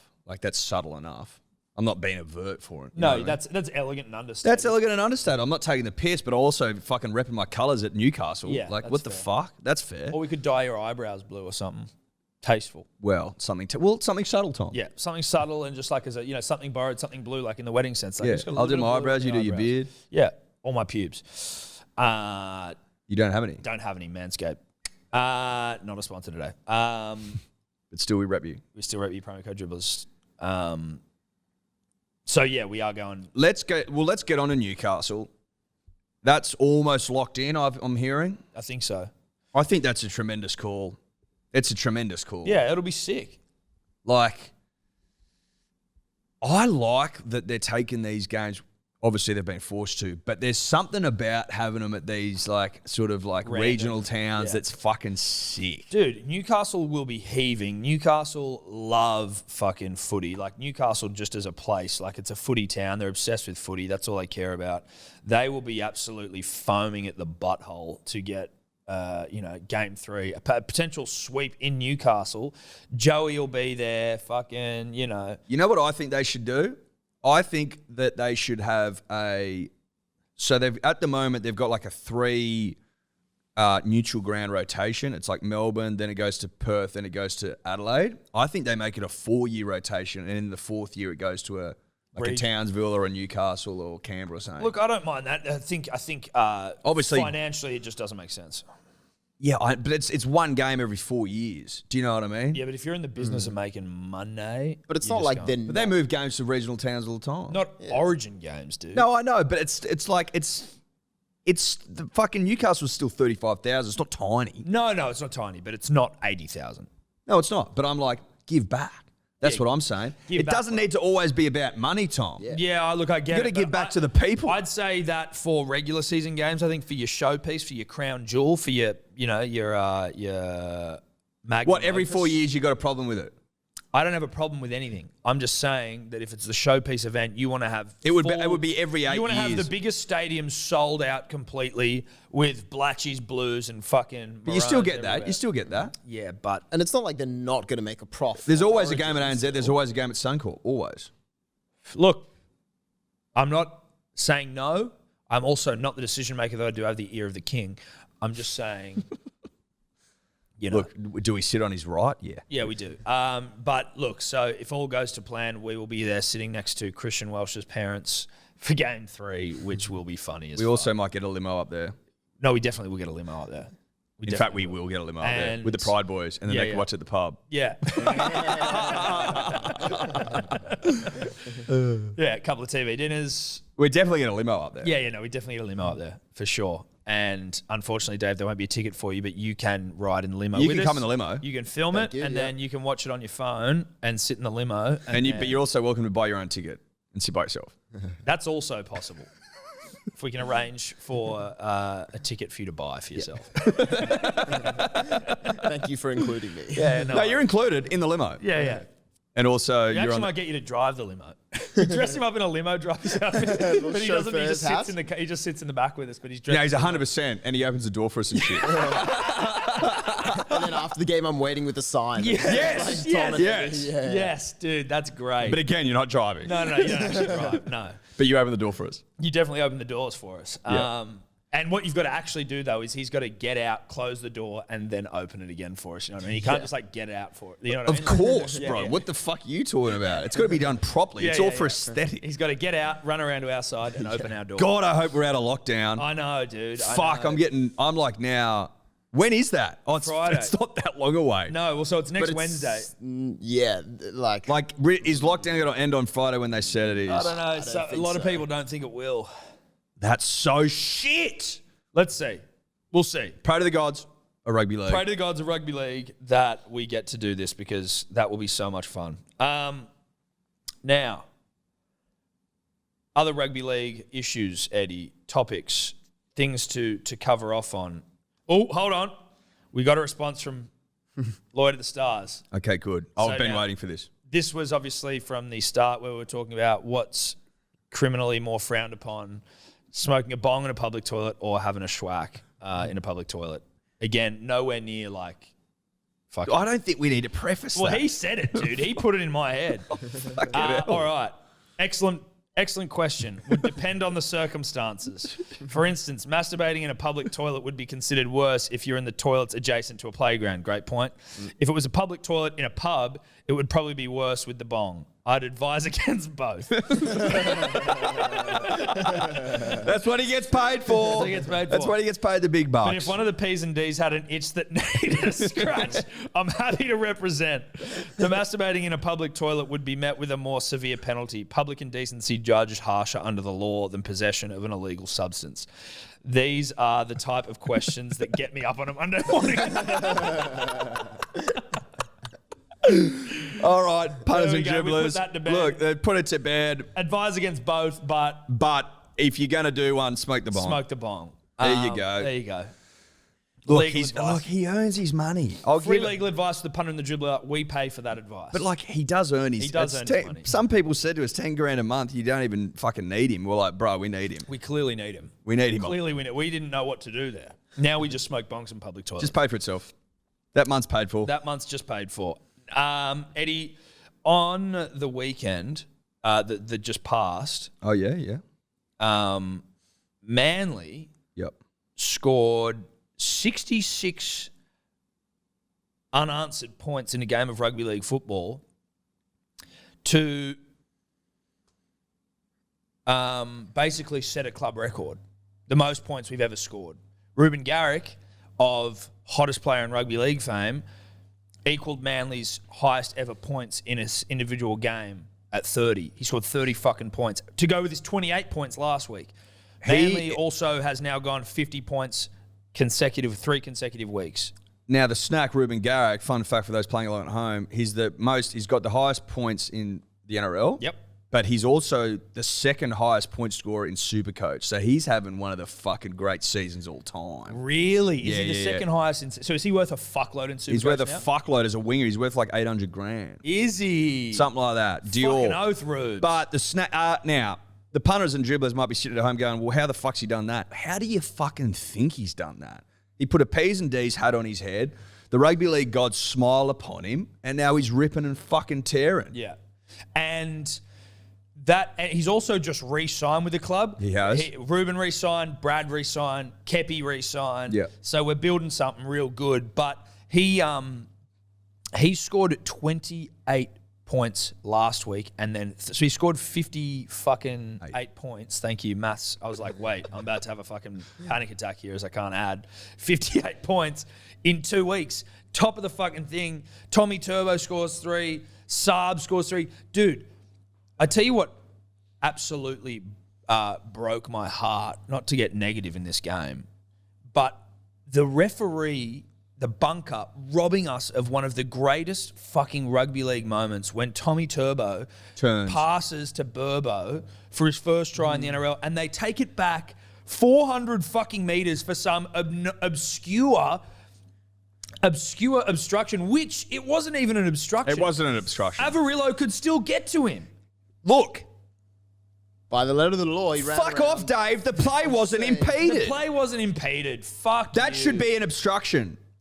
Was Avarillo ever going to make the tackle? He still No. got to him though. They passed the ball. Do you want to go back to like discretion being called in those, or are you happy with black and white rules? You know, Discretion. Discretion. really? Yeah. Yes. That's never ended up well in the past. I Well, don't think. it would have ended up well in that situation. Look, With now we don't have Burbo. Like, they'll show that for millennia. They would have. They would have showed that for millennia, Dave. And that's thousands of years. Because millennia confuses me, and it sounds like millions, but it's actually thousands. Well, a millennium, punters and dribblers, was from like the year 1000 to the year 2000. Yeah, I know. So it's 1,000 but years. it's confusing, right? But I said millennia, Which is plural. So you could get 1,000 millenniums together, and you got 1,000,000 years, That's a great point. You could. or 100 millenniums. Yeah, you could. No, Package, 1,000 millenniums. you could package together. 1,000 million. Yeah. You could Nothing. package together 1,000 millennia. Well, what I'm saying is, Tom, if I'm packaging up highlights of the greatest game of all, and it includes the Burbo try his debut try from his brother under the post in the Manly's biggest win all time, I think they show that for 1,000 millennia, which is 1,000,000 years. A millennia. It was just such a good moment, and I was watching it at home, and I was smiling, I was crying, I was hugging Steph, I was hugging Evie, I was hugging the cat. Look, the people were hugging, And then there wasn't a rugby league fan alive that wasn't moved by that except moment. for this piece of Well, shit here, no. Dave. You didn't find that moving? No. At You that fucking point, heartless, cold did. psychopath. At that point in the game, because that try was right off the kickoff after you just scored another try, it was like, oh shit, like this isn't even a game anymore. No. This is just It Manly wasn't a game. flopping their hog out. Even Hugh Allerton of Bulldogs fan fame of Ozus Rose was moved. He was crying. Yeah. Well, it's probably because his team was down by 60 No, he points. was so moved by the moment. He wept. Did he have our rosé? No. Didn't have it. No. What a piece of shit. With the greatest respect, obviously. Ed Hattersley, if you're listening. Ed Hattersley, Hugh Allerton, there is a contract out on your heads for rose. Not murder, just rose. Where am I? I'll tell you where we are. Jason Saab. Jason Saab. Scored 3 tries. The last one, where I believe it was Daly Cherry Evans of form halfback in the competition fame, chipped over just to his wing and it just bounces up. He's just so silky and smooth. I think if it comes down to it, he's faster than Addo-Carr. I was watching him when he scored that 3rd try, and I thought to myself, what does this remind me of? And then it came to me. It was during the super suit era in swimming where they basically turned into fucking seals for like a hot minute. And then, you know, the head honchos at fucking World Swimming were like, ooh, this is getting really etched. Like, these guys. It's supposed to be human races, not seal races. Yeah, this is now. Like, And they removed the suit. I worry at some points for the future of Saab in the game because he might be too quick. so he might be a seal. Equivalent. Yeah, well, like a seal on land. Yeah. But like A land seal. a land seal. Like, does the NRL at some point have to like try and curtail the land seal? I think a seal's not, in effect, sea lions. So would a land sea lion just be... Seals are not sea lions. They're of the same family.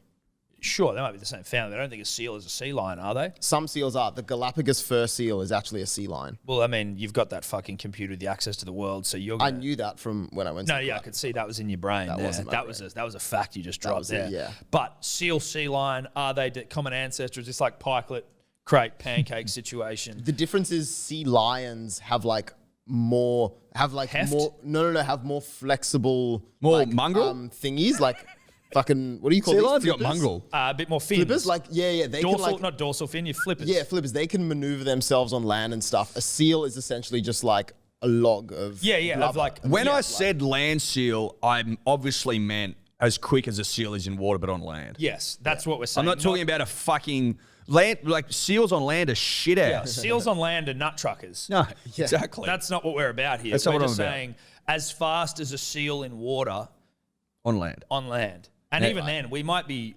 dudding Saab because I'm sure there are quicker animals in the ocean than a fucking seal. But he is a seal equivalent because it works. Look, you know what we mean. You know what we mean. And all I'm saying is, I hope they don't do that to him. No. Toa Fafoa, 2 tries. First try, then a second try. That would have been paying well. Imagine Manly 66 plus at the start of the fucking... getting on that. 66 plus. I think you can only do 50 plus. Oh, really? But you can do to nil. So you'd go 50 plus into hold the opposition to nil. Scoreless. We're now into 5th as well, Eddie. We jumped the Roosters. We did. You're welcome. Entrenched. Well, you're welcome. We would have fucking got there anyway. We scored 66 points. Well, we put 46 points on the Roosters. Look, it's all by the by. We all know where Manly's headed. It's to the grand final, first weekend on October. Like, we all know. So let's just bow it. Yeah. If you didn't know, now you know. Okay? So suck it. For all of those fucking losers out there that were paying us out. Yeah. You get what you fucking sowed, mate. Yeah. You know reap what I what mean? you sow. Yeah. Well, you get it. Yeah. You get it. You get what you sow. You get it. You get it. Now you know, though. Yeah. This week we play the Raiders, who look like shit, so that's good. Yep. Sticky's lost it. Sticky officially lost it. Sticky has lost it. Like, Sticky was broken in that. Lots of fans leaving with 20 minutes to go. Down at GIO Stadium, you're like, Jesus Christ. I was looking at the ladder. Are they 3rd last? They are 4th last because Tigers just got pumped. Like grand final to preliminary final to 3rd last. Fucking 4th last. I was saying this to my mate. Shout out to Mark Roddy, who is a diehard Raiders fan. I believe his old man played for the Raiders back in the day. I reckon the Raiders fans are probably having the worst 2021 of any fan in the competition because like for many of us, I predicted them in the grand final, like as a smoky. I think many people did.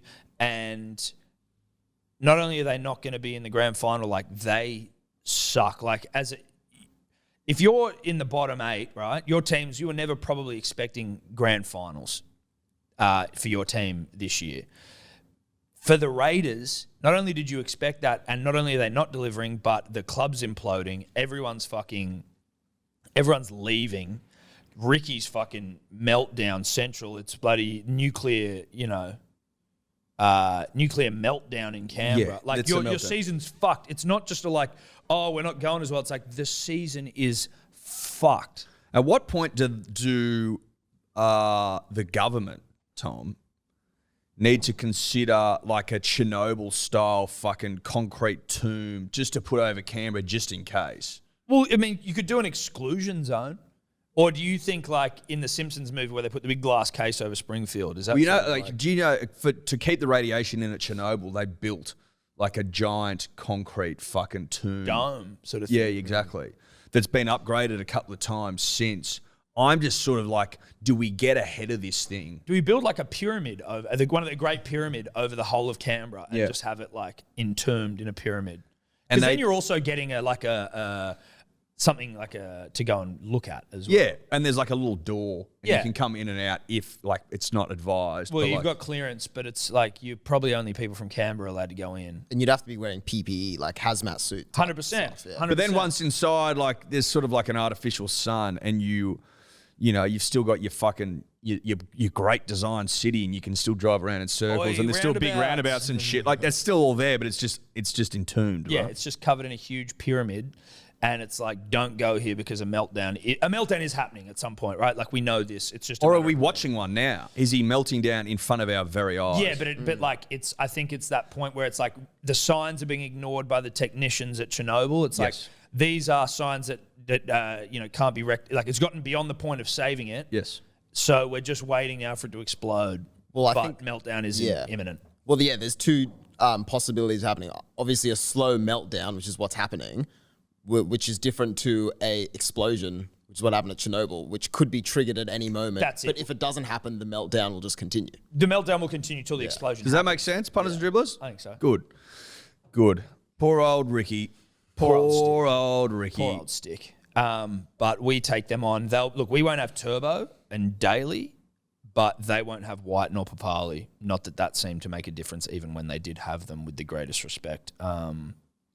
So that's Thursday. That's a Thursday night game for us, Manly v the Raiders. Is it? Yep. What, after Origin? Sure it's not Friday? This Thursday. This Thursday. Sorry. And then next Friday we play the Dragons. Yeah, so I'm we'll with you. have 7 players. I'm with you. It's good stuff. Yeah, it's good stuff. Now, also, obviously it's an initiative via one of the rivals of our great sponsors in Bluebet, Sportsbet, have got the Try July thing going on where like all the players are doing try celebrations, and I think for every try celebration it's like $5,000 goes to Mossy Masoi, who's the footy player who injured his neck in the Super League and has kind of made an amazing recovery. He was told he'd never walk again, but is now sort of able to walk to some degree, but his recovery's fucking by no means over, and I don't know whether he's ever fully getting back to like, being able to get around like a fully able person. But $5,000 for every try donated to him, which is a great initiative. We're seeing a shitload of try celebrations. Manly, now again, not a maths guy. Did we get a celebration after every single try in that game? Did Manly do a celebration after everyone? I don't know about every try. Let's just assume they did. There. How many tries did we score, and how much money did Manly get to Mossy? We scored 11 tries. What's that, maths, Eddie? 11 fives, 55. So that's, what is that, 5,500? Or is it 55,000 because it's 5,000 per try? Is it? I think it's 5,000 per celebration. It's $55,000, yeah. $55,000, dude, just from Manly. That's fucking hectic. I was stressing there about my math. I feel like we need to work out a celebration that we can get in the year of a fucking, obviously any player, but a Manly player is who seems like the best one. Yeah, and then we would donate. Yeah, we'll donate as well. We'll donate if you do our try celebration. Yeah. If you do we'll donate $1,000 because obviously we're not fucking sports bet. We'll donate $1,000 to the Mossy Masoi Fund if we can get a Manly player on there to do a try celebration. We're also capping it at 1. As in one try celebration. Yeah. What about They all start doing it. They'll put us out of business. what about an Origin? Well, fuck. I mean, if they do it in Origin, either one. Like, $2,000 if they do it in Origin. okay, yeah, $2,000 if they do it in Origin. Christian Welch first try scorer. Christian Welch does it, or Tommy Turbo does it. Then we'll do 2 Gs. Yep. Or daily. Mate, there's fucking anyone. No, I know, but anyone obviously. But Anyone. Yeah, that's true. If anyone does it, but we now need to think about what that is, because it needs to be like, oh, there you go. That's the try celebration. And I was trying to think about it coming in here, and I was trying to think about what you do, and I have no idea. It's interesting, isn't it? Because you don't want to make it too over the top where they're embarrassed to do it, but you need to have it be something that's recognisable. Going, there it is. Has anyone done a Timmy Cahill? Like fighting the fucking... Ooh, I don't mind that one. Score a try, run over to the corner post and just box the fuck out of it. Give it a feeding. So maybe do they go to the corner post or they go to maybe the goal post? Either. Yeah. I don't care. You just have to do the Timmy Cahill. Yeah. I like that. I think that's good. It's to borrow off one of the great goal Great celebrations all time. And it's Australian. And it's all that Australian, shit. and he's one of the great Australians. I think that's pretty good. I think that's good. We could sit here all day and come up with a bespoke one. No. But I prefer the Timmy Cahill. Yeah. No one's done it. I've never seen it done in rugby league. No one's done the Timmy Cahill. And if it's done this weekend, then you'll know it's because they've gotten behind the fucking the Hello Sport bloody. Yeah. I mean, look, Ruben Garrick. He's a winger. Great opportunity there. Great opportunity against the Raiders. Fucking Jason Saab. Oh, there's It's an options. easy one to do. There's options. It's one that you don't look like a goofball, you know. It's And like, everyone's like, oh, he's doing the Timmy Cahill, but he's really doing the Hello Sport. yeah, we're stealing Timmy Cahill's thing. He's doing No, the we're accent. borrowing it. I know. We're good friends with Tim. We are good We've run it by him. He's fine with it. He's absolutely fine with it. Yeah. Okay. So the Timmy Cahill. So we're calling on anyone from fucking anywhere, but obviously we got a lot of the years of the Manly boys, a couple of boys in Origin. So if it's in just a regular season, we'll donate $1,000. Obviously, we can't donate $1,000 for every time it's done because we will be dead. But if one of the Manly boys does it, and if it's done in Origin, we'll do $2,000 to the Mossy Masoi. I think that's fair. I think that's fair. Are we happy with that, David? How do you feel about that? I'm pretty happy. Is the corner post, it's not too low? Not a problem? That's why, well, it is too low, but that's why I thought. But it's a bit funny. But it's a bit... Because the goalpost is just like high as fuck. But it doesn't move. No, but the corner. Either, I think it still works. It's just pad work. Yeah, it's just pad work. I like it. Sweet. That's it. Lock that in. We'll turn this into a video. We'll get it up. Yep. And we'll rip. Come on, it's for charity. It's for charity. Do the right thing. Do the right thing. Do the right thing. The last thing in rugby league before we move on is that Ray Warren now has his own electro song. Which Apparently he went to review in a couple of our mates' use. Oh, really? Mates' use, yeah. Well, it's a great fucking song. It is good. It's a fucking banger. But look, to be honest, I think you could put Ray's voice with just about anything and it's just it's an absolute hit. Yeah. So the fact it hasn't been done earlier is shocking. Shocking, but it's done well as well. It's not like some poon who's just got like Ableton for the first time and he's trying to like make beats. It's like, this is actually a fucking cool track and the way he's done it is sick. Yeah. And we just had 1 million people sending it to us. It was fucking hectic. And it's also just like everywhere. It's written about in the papers. It's like, it's all over the place. So shout out to that guy, whoever did it. Roy Bing. Roy Bing. Now, is Roy going to be a one-hit wonder? I don't know. I hope not for Roy's sake. He's got 2 other songs on Spotify. Actually, one's got over 5 million listens. Okay, well, Roy's doing the damn thing. What's Rabs got? Rabs has got 29,000.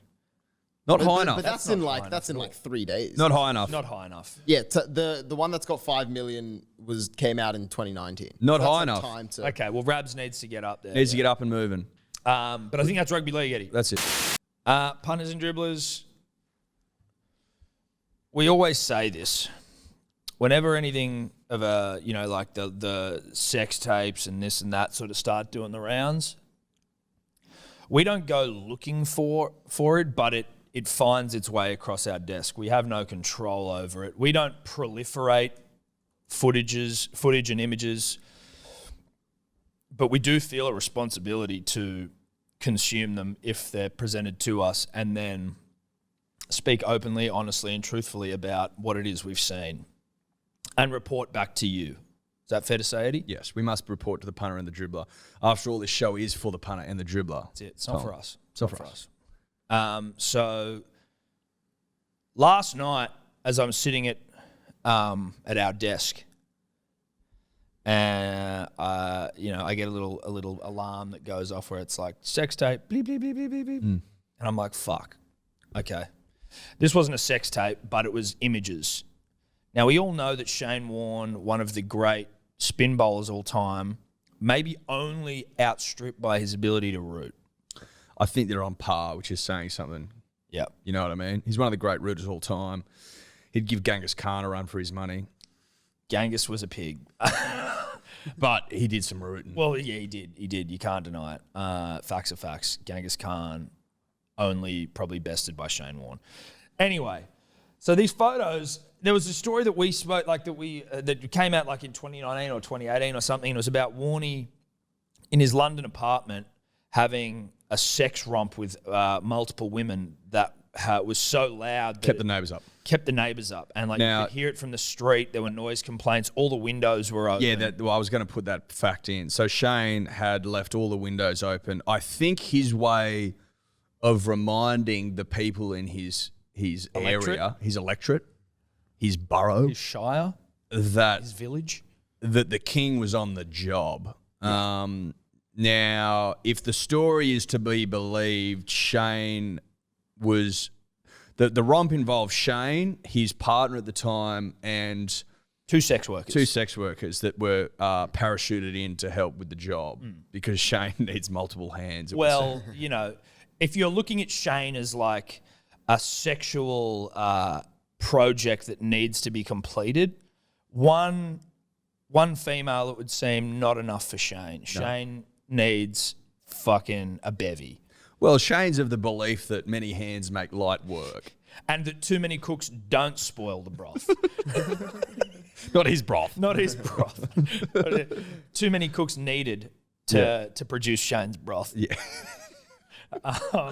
So these photos of Warnie in all of his resplendent glory, if I can get after it with some unnecessary terminology, laying on the flat of his back on a bed just like covered in women. Well, two women are keeping themselves occupied while one is... Shane gets a shine. Shane's getting his balls shined. But what's funny as well is that Shane is so distracted by the two women. Of course he is. Well, he's only human. Well, I know, but it's just this. It's like he just looks like such a gluttonous. Now I would say this. He looks like a gluttonous pig getting his fill. He's just loving it. Yeah. Now I would say this about Shane. If I'm just running an eye over the equipment, they say that there is a correlation between testosterone and sex drive. Now, looking at the plums on the man, it all makes sense. Yeah. That's he's got a set of balls on him. To put it bluntly. I was gonna try dance around it. I was gonna use some fucking, You'd already said plums. But I thought that was enough. That was enough. But then I went hard.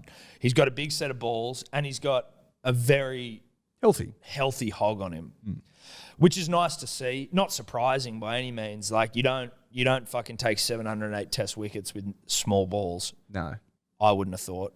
Or a less than healthy hog. Because he was a confident spinner. Shaft. You know what I mean? And that confidence, it comes from somewhere. Hog confidence. It's hog confidence. You see it in a lot of the elite spinners. Yep. Obviously, Gary Lyon's got a piece on him. I mean, that goes without saying. But particularly for a wrist spinner, you got to have something about you. Yep. So...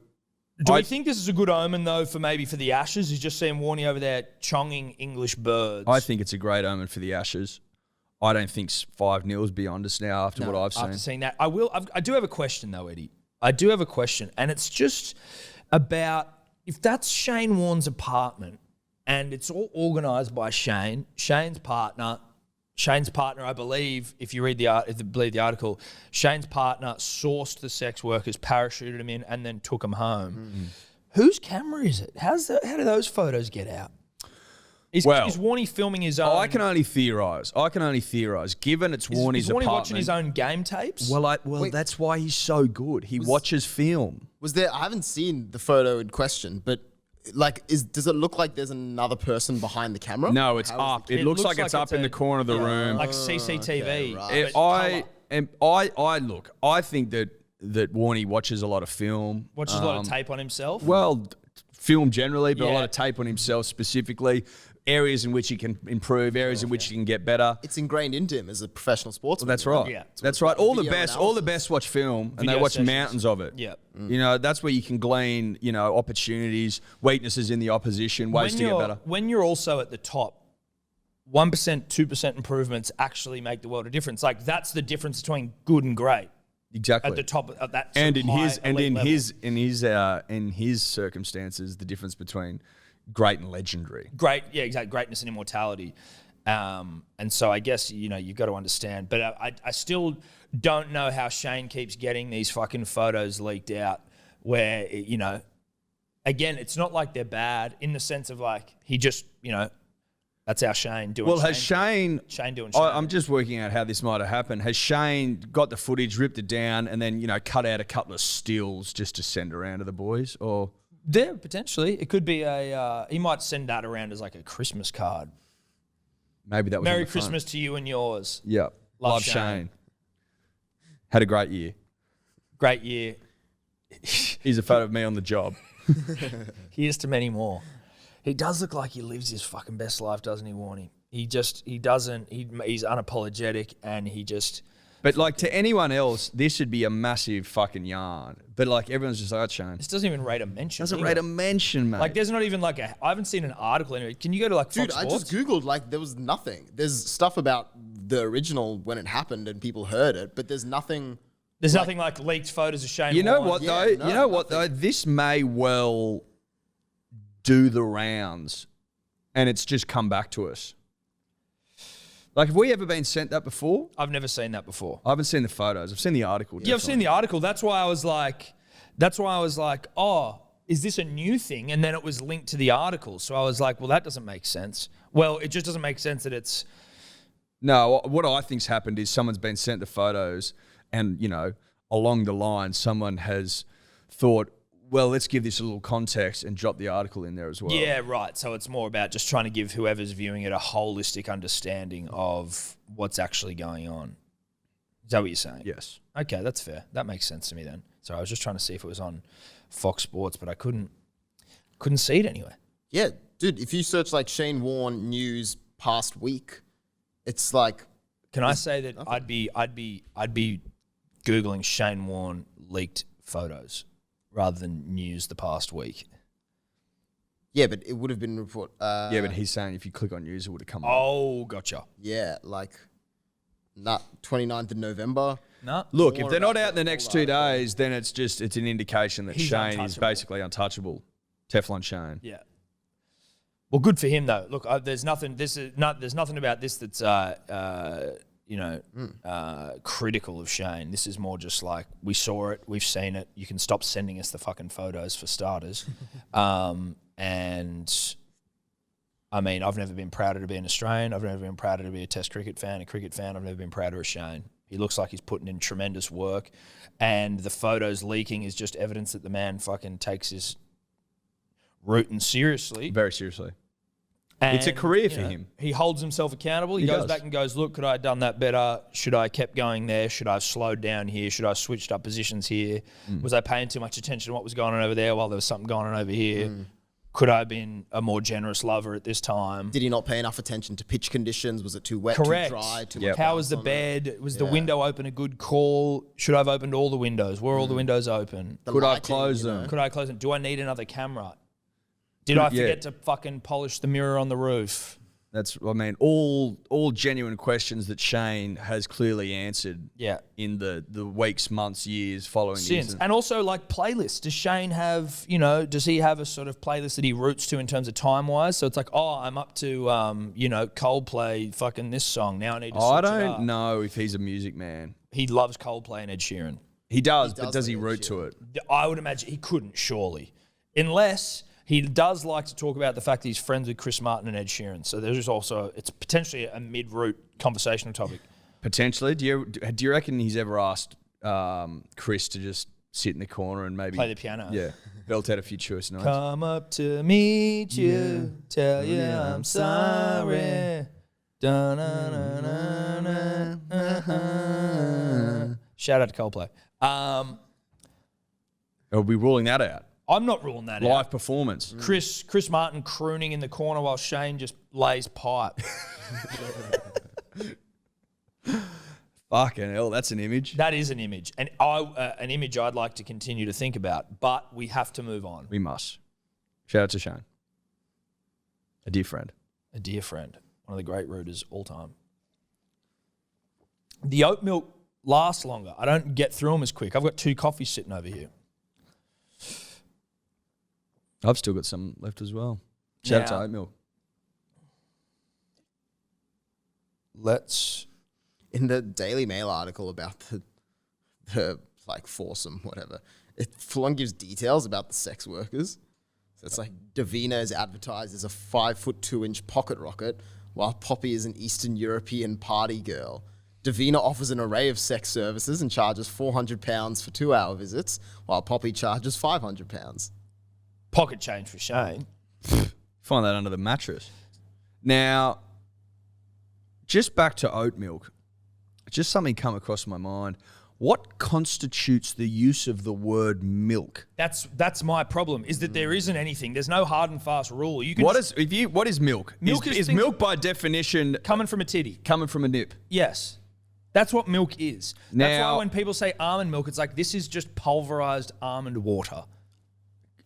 And that's what it should be called. Yeah, first sentence of the Wikipedia page. Milk is a nutrient-rich liquid food produced by the mammary glands of mammals. See, we need to rework this. Yeah. I think milk's been hard done by here. has, but the problem because almonds, oat Sorry. chuff, I would assume, soybeans are fucking getting in on milk's territory, trading off its Trading off its name. trading off its name. Off the work that it's done, fucking rearing Has mammals. milk missed a fucking a real opportunity back in the day to copyright its own shit? Potentially. It would seem that way. Big Milk hasn't copyrighted its fucking shit correctly. It's intellectual property. But If I'm Big Milk, I'm getting Furious. I'm getting together a legal Easy carry on the challenge, don't you blower. think? the problem is... Surely there's money to be made from Big Milk over fucking Big Soy. Yeah, well, the problem is, though, is that the word milk is like a nice sounding word as well, where like if you were to try and sell me on oat water cappuccino, I'd be going, get the fuck away from me. It's not quite right, isn't it? It's so gross. There's a separate Wikipedia page for plant milk, which says plant milk. Thank you. There you go. Plant milk is a plant juice that resembles the color of milk and refers to manufactured non-dairy beverages made from a water-based plant extract for flavoring and aroma. That's how you can't say fuck it. You could just say oat cappuccino though, right? Instead of just saying oat milk or almond, like just say almond cappuccino. What is it? Oh, it's just almond, like, but almond juice, oat juice, soy juice. That all sounds just gross. drop Nut it. juice. Oat, Nut juice? yeah, strong oat cap. It's just blended, fucking But you got- pulverized, But you got to sell it as something in the supermarket. So what do you call it on the carton? liquid oat, Additive. liquid oats, liquid almonds. Yeah, liquid. Yeah, don't mind that. Liquid's quite a nice word. Yeah, it's okay. It doesn't have any. It's kind of sterile a word. It doesn't evoke any sort of feeling good or bad. Whereas water, like oat water, just reminds me of like dirty puddles. You know what I mean? Puddle water. Oh, this is a puddle water cappuccino. It's fucking filled with gravel and shit. Something to think about. It's definitely something to think about too. What else is something to think about? The Tszyu Michael Zerafa fight. So they were set to fight. Is it this Wednesday? Now, can you clarify this for me, Tom? Did Michael pull out because he's soft? So this is interesting. I've actually done a bit of DYORing here. So the narrative, and I don't know which is true, but this is just the two narratives. So the one that is Tszyu is the people promoting this fight is Tszyu's side, right? It's the No Limit. So it's George Rose and Matt Rose and the Rose family. They promote Tszyu. Michael Zerafa from Melbourne. He's obviously just the other side of this fight. The B side. The B side. Big fight happening in Newcastle. And the narrative is that Michael Zerafa pulled out because of COVID concerns and basically he's just being a pussy and he wants to bail. And all of the messaging around the new fight that's come in, I can't remember the guy who's replacing him. Stevie Spark. Stevie Spark. The whole thing Cinderella is like, Man. So you're listening to like Fox League promoting it, and they're like, well, the initial opponent ran scared, and now that's the promotional sheet that Yvonne Sampson is reading off before they throw to a promo for the fight. Well, Zerafa ran scared, so it's now Tszyu versus Spark, blah blah whatever, because they're saying that they didn't want to quarantine and they didn't want to run the risk during a pandemic with COVID and all that sort of shit. Which, on the face of it, if you see that, you're like, sounds like Zerafa's a pussy.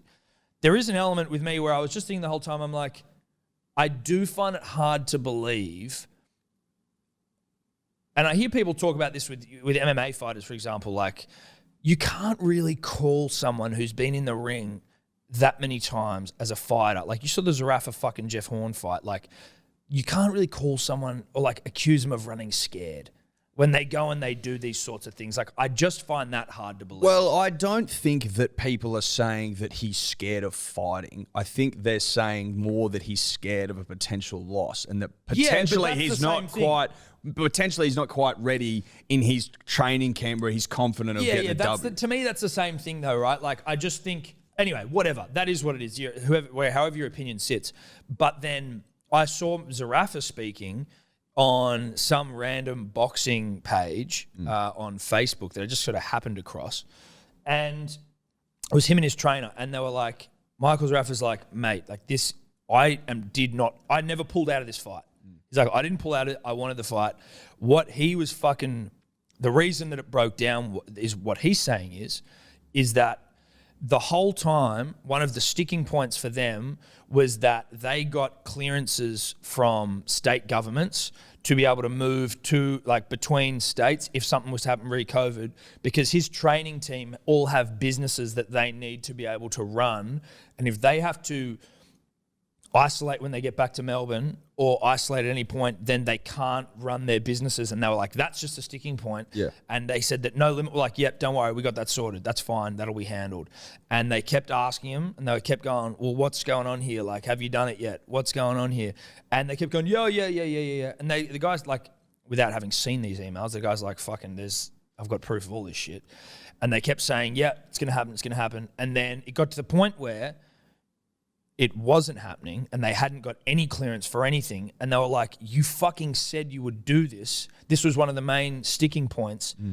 And you haven't done it. And I think, and again, I'm not 100% sure. You will be able to find this video if you just do some DYORing. But basically, it was almost like the fight was pulled from Zerafa. This is his argument, is that he's saying that ultimately they just went, once they raised this thing again with No Limit, they were just basically like, nah, fuck it. Like, it's done. We're just going to go with someone else because you're like causing too many headaches here. But it was like, this was the thing that we were asking for you to do. And that to me, the way I think I've got an all right bullshit meter. And when I was hearing them speak about that, it did seem like, I was like, okay, well, that actually does seem like a plausible comeback. And it didn't seem like anything, like it might not be right, who knows, but it just seemed like when I'm going, okay, that seems like a relatively reasonable explanation for why something would break down, and a more in-depth explanation around how the COVID thing was an element to him pulling out, as opposed to it just being like, oh, fuck, COVID's rearing its head, I'm a bit freaked out. It was just about him actually being able to get back into Melbourne and have these exemptions, which they say have been promised to him and not delivered. Well, that makes sense. It does make sense. Is there restrictions on New South Wales travel to Melbourne, or is it Sydney travel to Melbourne?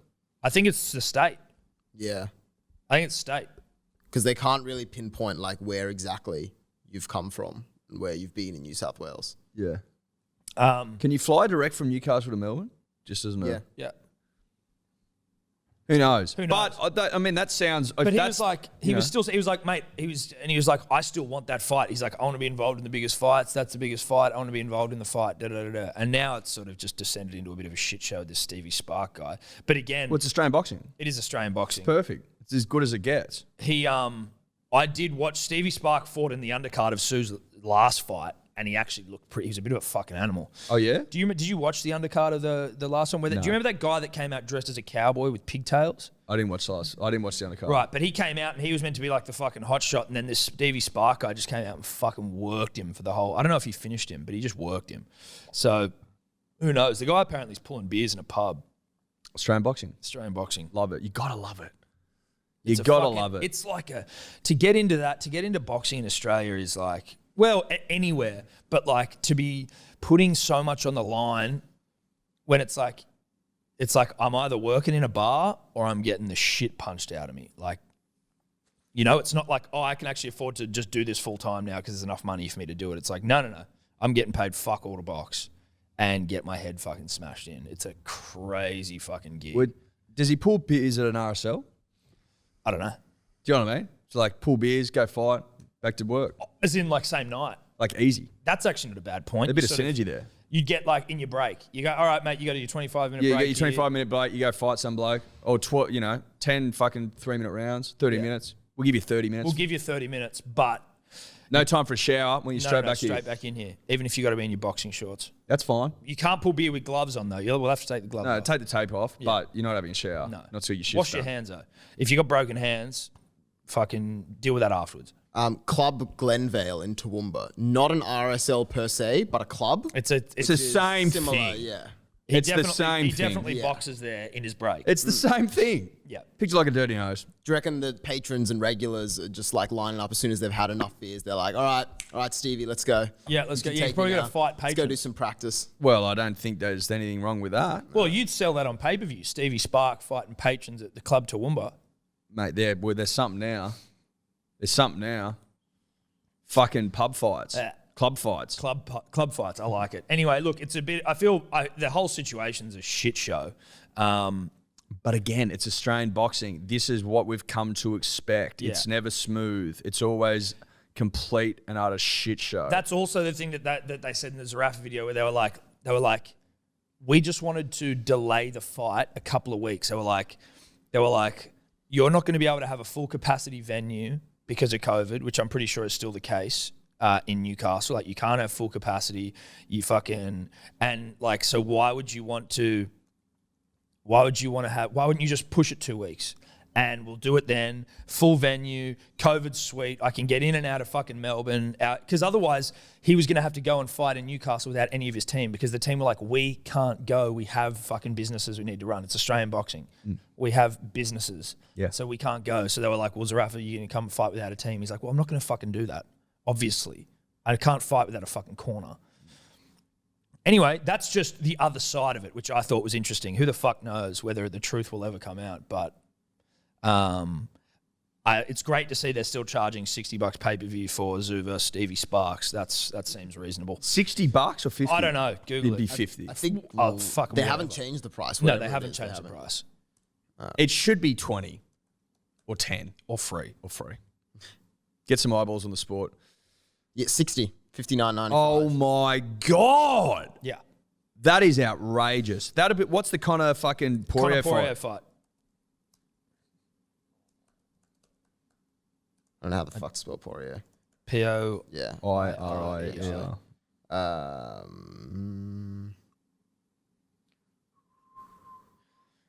Sorry.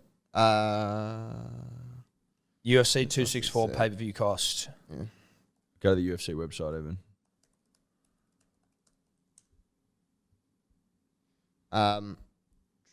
It's $70, it says. Well, there you go. That's so going up. It's only $10. $70? Only $10 less for... When are these fights going up? They never used to be that expensive. It's cheaper if you have like the subscription. Which we've got. So yeah, if you get it like, but if you just want to buy a one-off, then I think it's $70. Right, so it's only $10 more Or for yeah. one of the biggest fights in MMA history. Tim Tszyu versus Stevie Spark. It's only that seems like only a $10 difference to me. No, that makes sense. I think that makes sense. I'm pretty sure I paid $60 to watch Floyd Mayweather fight. Conor McGregor? No, fights. Manny Pacquiao. Yeah. I'm pretty sure I did that as well. So think about that. Maybe even like Deontay Wilder and Tyson Fury. $70. Yeah. $55 in Australia, unless that's the US For dollars. the pay-per-view? For UFC? On main event website. Yeah, that's 55. 55. So less than Tszyu. So Conor Poirier is less than Tszyu Stevie Sparks. Holy fuck. That's fucking crazy. I get everyone's got to make it money. Like I'm not, but it's like you have to give value for money. That's ridiculous. How do we feel about Conor? I have no idea. I think after the last fight, how could you fucking tip Conor after the last fight? It's actually, you know what? Funnily enough, What are the odds say? What are the puntings say? Surely Poirier's favourite. Surely. But I watched the fight again. And? Just the other day. Until the calf kicks, Conor is piecing him up. Like, Poirier's still in it. It's not like it's a domination, but Conor's landing fucking good, solid punches. Yeah, Poirier is 183 and Conor's 197. Tight. I can't wait. It's one of those ones where if Conor loses, he's done. Jesus, for method and round combo, like for betting on what the result is going to be, the shortest odds is Conor McGregor KO TKO round 1, $4.50. Well, that's when he gets it done. Well, because that's exactly right. He's so strong in the first 2 rounds, and then as it gets into a grind, fades, he fades, and Poirier loves a grind. We will be doing a full UFC preview in about even this week, like a separate video for this card, just of the 5 main fights. So it's Conor, Dustin, then it's Gilbert Burns versus, I think, Wonderboy, then I think Tszyu versus some guy I don't know, and then there are 2 chicks, and then there's Sean O'Malley versus someone I don't know. But so there's some good fights on the card. Yeah, Tszyu fighting Greg Hardy. Oh, dude, that'll be a good, those 2 like to bash, and I'm pretty sure that Ty will knock him out. What was the other one you said? There are 2 females. Yeah, Who are they? The females. It must be Dricus Duplessis. No, versus Trevin Giles. Have you got UFC? I've just got the full card. It's just names though. Oh, okay. If you go 264, just type in UFC 264 into Google and it will come up with the pictures. And so it'll be the top 5 fights on the main card. So there's Conor Poirier, I think it's Gilbert Burns, Wonderboy Thompson, then Ty, Greg Hardy, then 2 chicks, and then Sean O'Malley versus someone. Yeah, Irene Aldana versus Yana Kunitskaya. And then Don't know them. Sean O'Malley versus Chris Moutinho. Yeah. So we'll do a full deep dive into that one. Oh, we'll do a full deep dive. Oh, you better believe it. Yeah, you better believe it. But yeah, dude, very interesting. I hope Conor wins, but I also really like Dustin Poirier, dude. Like, there's like, if Conor loses, the Conor train well and truly We stopped. say that every time. No, I know, but say it it's stopped. The Conor train is done. No, it's done, right? But I'm saying it in this sense. You're right, it is done. But if he wins, then he's 2-1 against Dustin, and he is now alive in the lightweight. Yeah. And so he'll get another title. 100%. He'll fight for the title if he beats Dustin. 100%. But 100%. if he loses, he'll fight Nate, is what I think, and then be done. I think he loses. What do you think? I want him to win. I think I want him to win. I think he loses. I think he loses as well. I think we all know. I think we're hanging on so desperately to the glory years because they were so glorious. much fun. Yeah. But they were so much fun when he was coming up, kicking shit out of everyone. Like, and talking. And the way he zenith was when he beat fucking Alvarez. Just destroyed him at Madison Square Garden. And he was talking so much shit. Like that Alvarez press conference where with the who the fuck is that guy and all that sort of shit. Like that was where it was all, he doesn't talk like that anymore. And then in the Khabib one, he just went dark and edge. Yeah, that was edge. That wasn't really fun. That wasn't fun at all. That was like, really fucking, that was dark and fucked up. He used to be clever and witty and just pull apart his opponents just subtly with his like weird little like angles where you're like, oh, what the fuck? And he'd fucking find like a little... dint in their shield. But Yeah. he went with Khabib fucking dark and like brought religion into it and shit. It was fucking He's an old ass. man and all this weird shit. You could tell it was like getting to him more personally than before. Like what he would, blurt out before was just like, yeah, I don't give a fuck. I'm better than you, whatever. And then when that happened, it was like... It was oh, going off shit. the rails. He was like- smashing fucking the like bus his- windows yeah. and shit. It's like, this is hurting him on the inside. Yeah. It collapsed. Yeah, it got out of control. And he was, I think, off the field or like out away from the octagon. His It was life going out after. of Well, it control and was. shit. It was after the fucking Mayweather money. And, Yeah, exactly. You know, 100 million. I And think now there was a he's just- lot of TV dinners after that. Yeah, dude. Shitloads of TV dinners. But anyway, I'm excited. We'll see. Yeah, We'll pumped. see. Pumped. I still love watching his fights, and I still get nervous for him. I get so nervous. Nothing gets me more nervous than watching MMA fights where like you've got invested in you're invested in The who's fighters. fucking in the fighters. Like I get like palpable anxiety in my body that I'm just like stressed the whole time. And whenever we're filming like those reaction videos of us, I remember my nephew's fucking bagging me out because he does like jiu-jitsu and shit, and he was just watching me. I think it was when we were watching Francis, and I'm just sitting there going like, and I don't even realize. And I look back at the video. He's like, "Dude, are you like fucking shadow boxing while you watch?" I was like, "I think so, dude. I think in my head I'm dodging punches, Yeah. which I wouldn't be dodging if it was in real life. I would have been hit with the first one that was thrown. And you'd be out. I'd be out. Anyway, let's move on. Punters and dribblers now. This is something we've been doing for a while anyway, on and off, but we are trying to ramp it back up again because we think it's fucking good. But basically, we've obviously got the written side of Hello Sport, Eddie. We, as I said, have been doing it for a minute, but as we try to grow the role of our faithful young intern who has just sort of had a mini promotion of sorts, I think it's fair to say, DYOR Dave. He's in. He's in. He's now the chief editor of hellosport.com.au. And we've obviously got the written article. So basically, if you fancy yourself as a bit of a writer, a blogger, you've got some unqualified opinion and some unwavering bias that you'd like to share with the world, DYOR Dave. Just Dior. Oh, sorry, you're right. DYOR, DYOR, at hellosport.com.au. Send through your fucking article. We had a couple of people do it last week. One Tigers fan, DMC Duggs. He sent through basically a bit of a breakdown of his last 10 years supporting the Tigers. But you shoot through there. Dave will fucking have a little look at it, see if it's good enough, and then get it up there. Get it up there on the website for all to review. Eddie and I will be doing one from time to time, but we feel like there's enough out there with bloody dribblers on the P's and D's page. We'll probably co-opt some of those and post them up as well, but that's sort of it. Dave, you excited? I'm very excited. Looking forward to not just getting some of my own words out there, but hearing what the punter and the dribbler have for us. I reckon there's a lot of untapped potential. Tremendous untapped potential coming out of the punter and the dribbler. Fuck loads. That's what I'm pumped for. Yeah. DYOR at hellosport.com.au. While we're on housekeeping, the pre-sale for the trackies was a fucking universal success. Universal success. Stripe, who does the facilitating of our payments, I was speaking to them yesterday. They've never had more money go through their system. We're now their favorite client. Yeah. The system actually shut down for a It moment. shut down. They had to rework it. Look, it basically crashed. We made it crash. You made it crash. So thank you so much for your support. For those that weren't aware, the hat's still on sale. We ordered a certain amount. It was in the millions.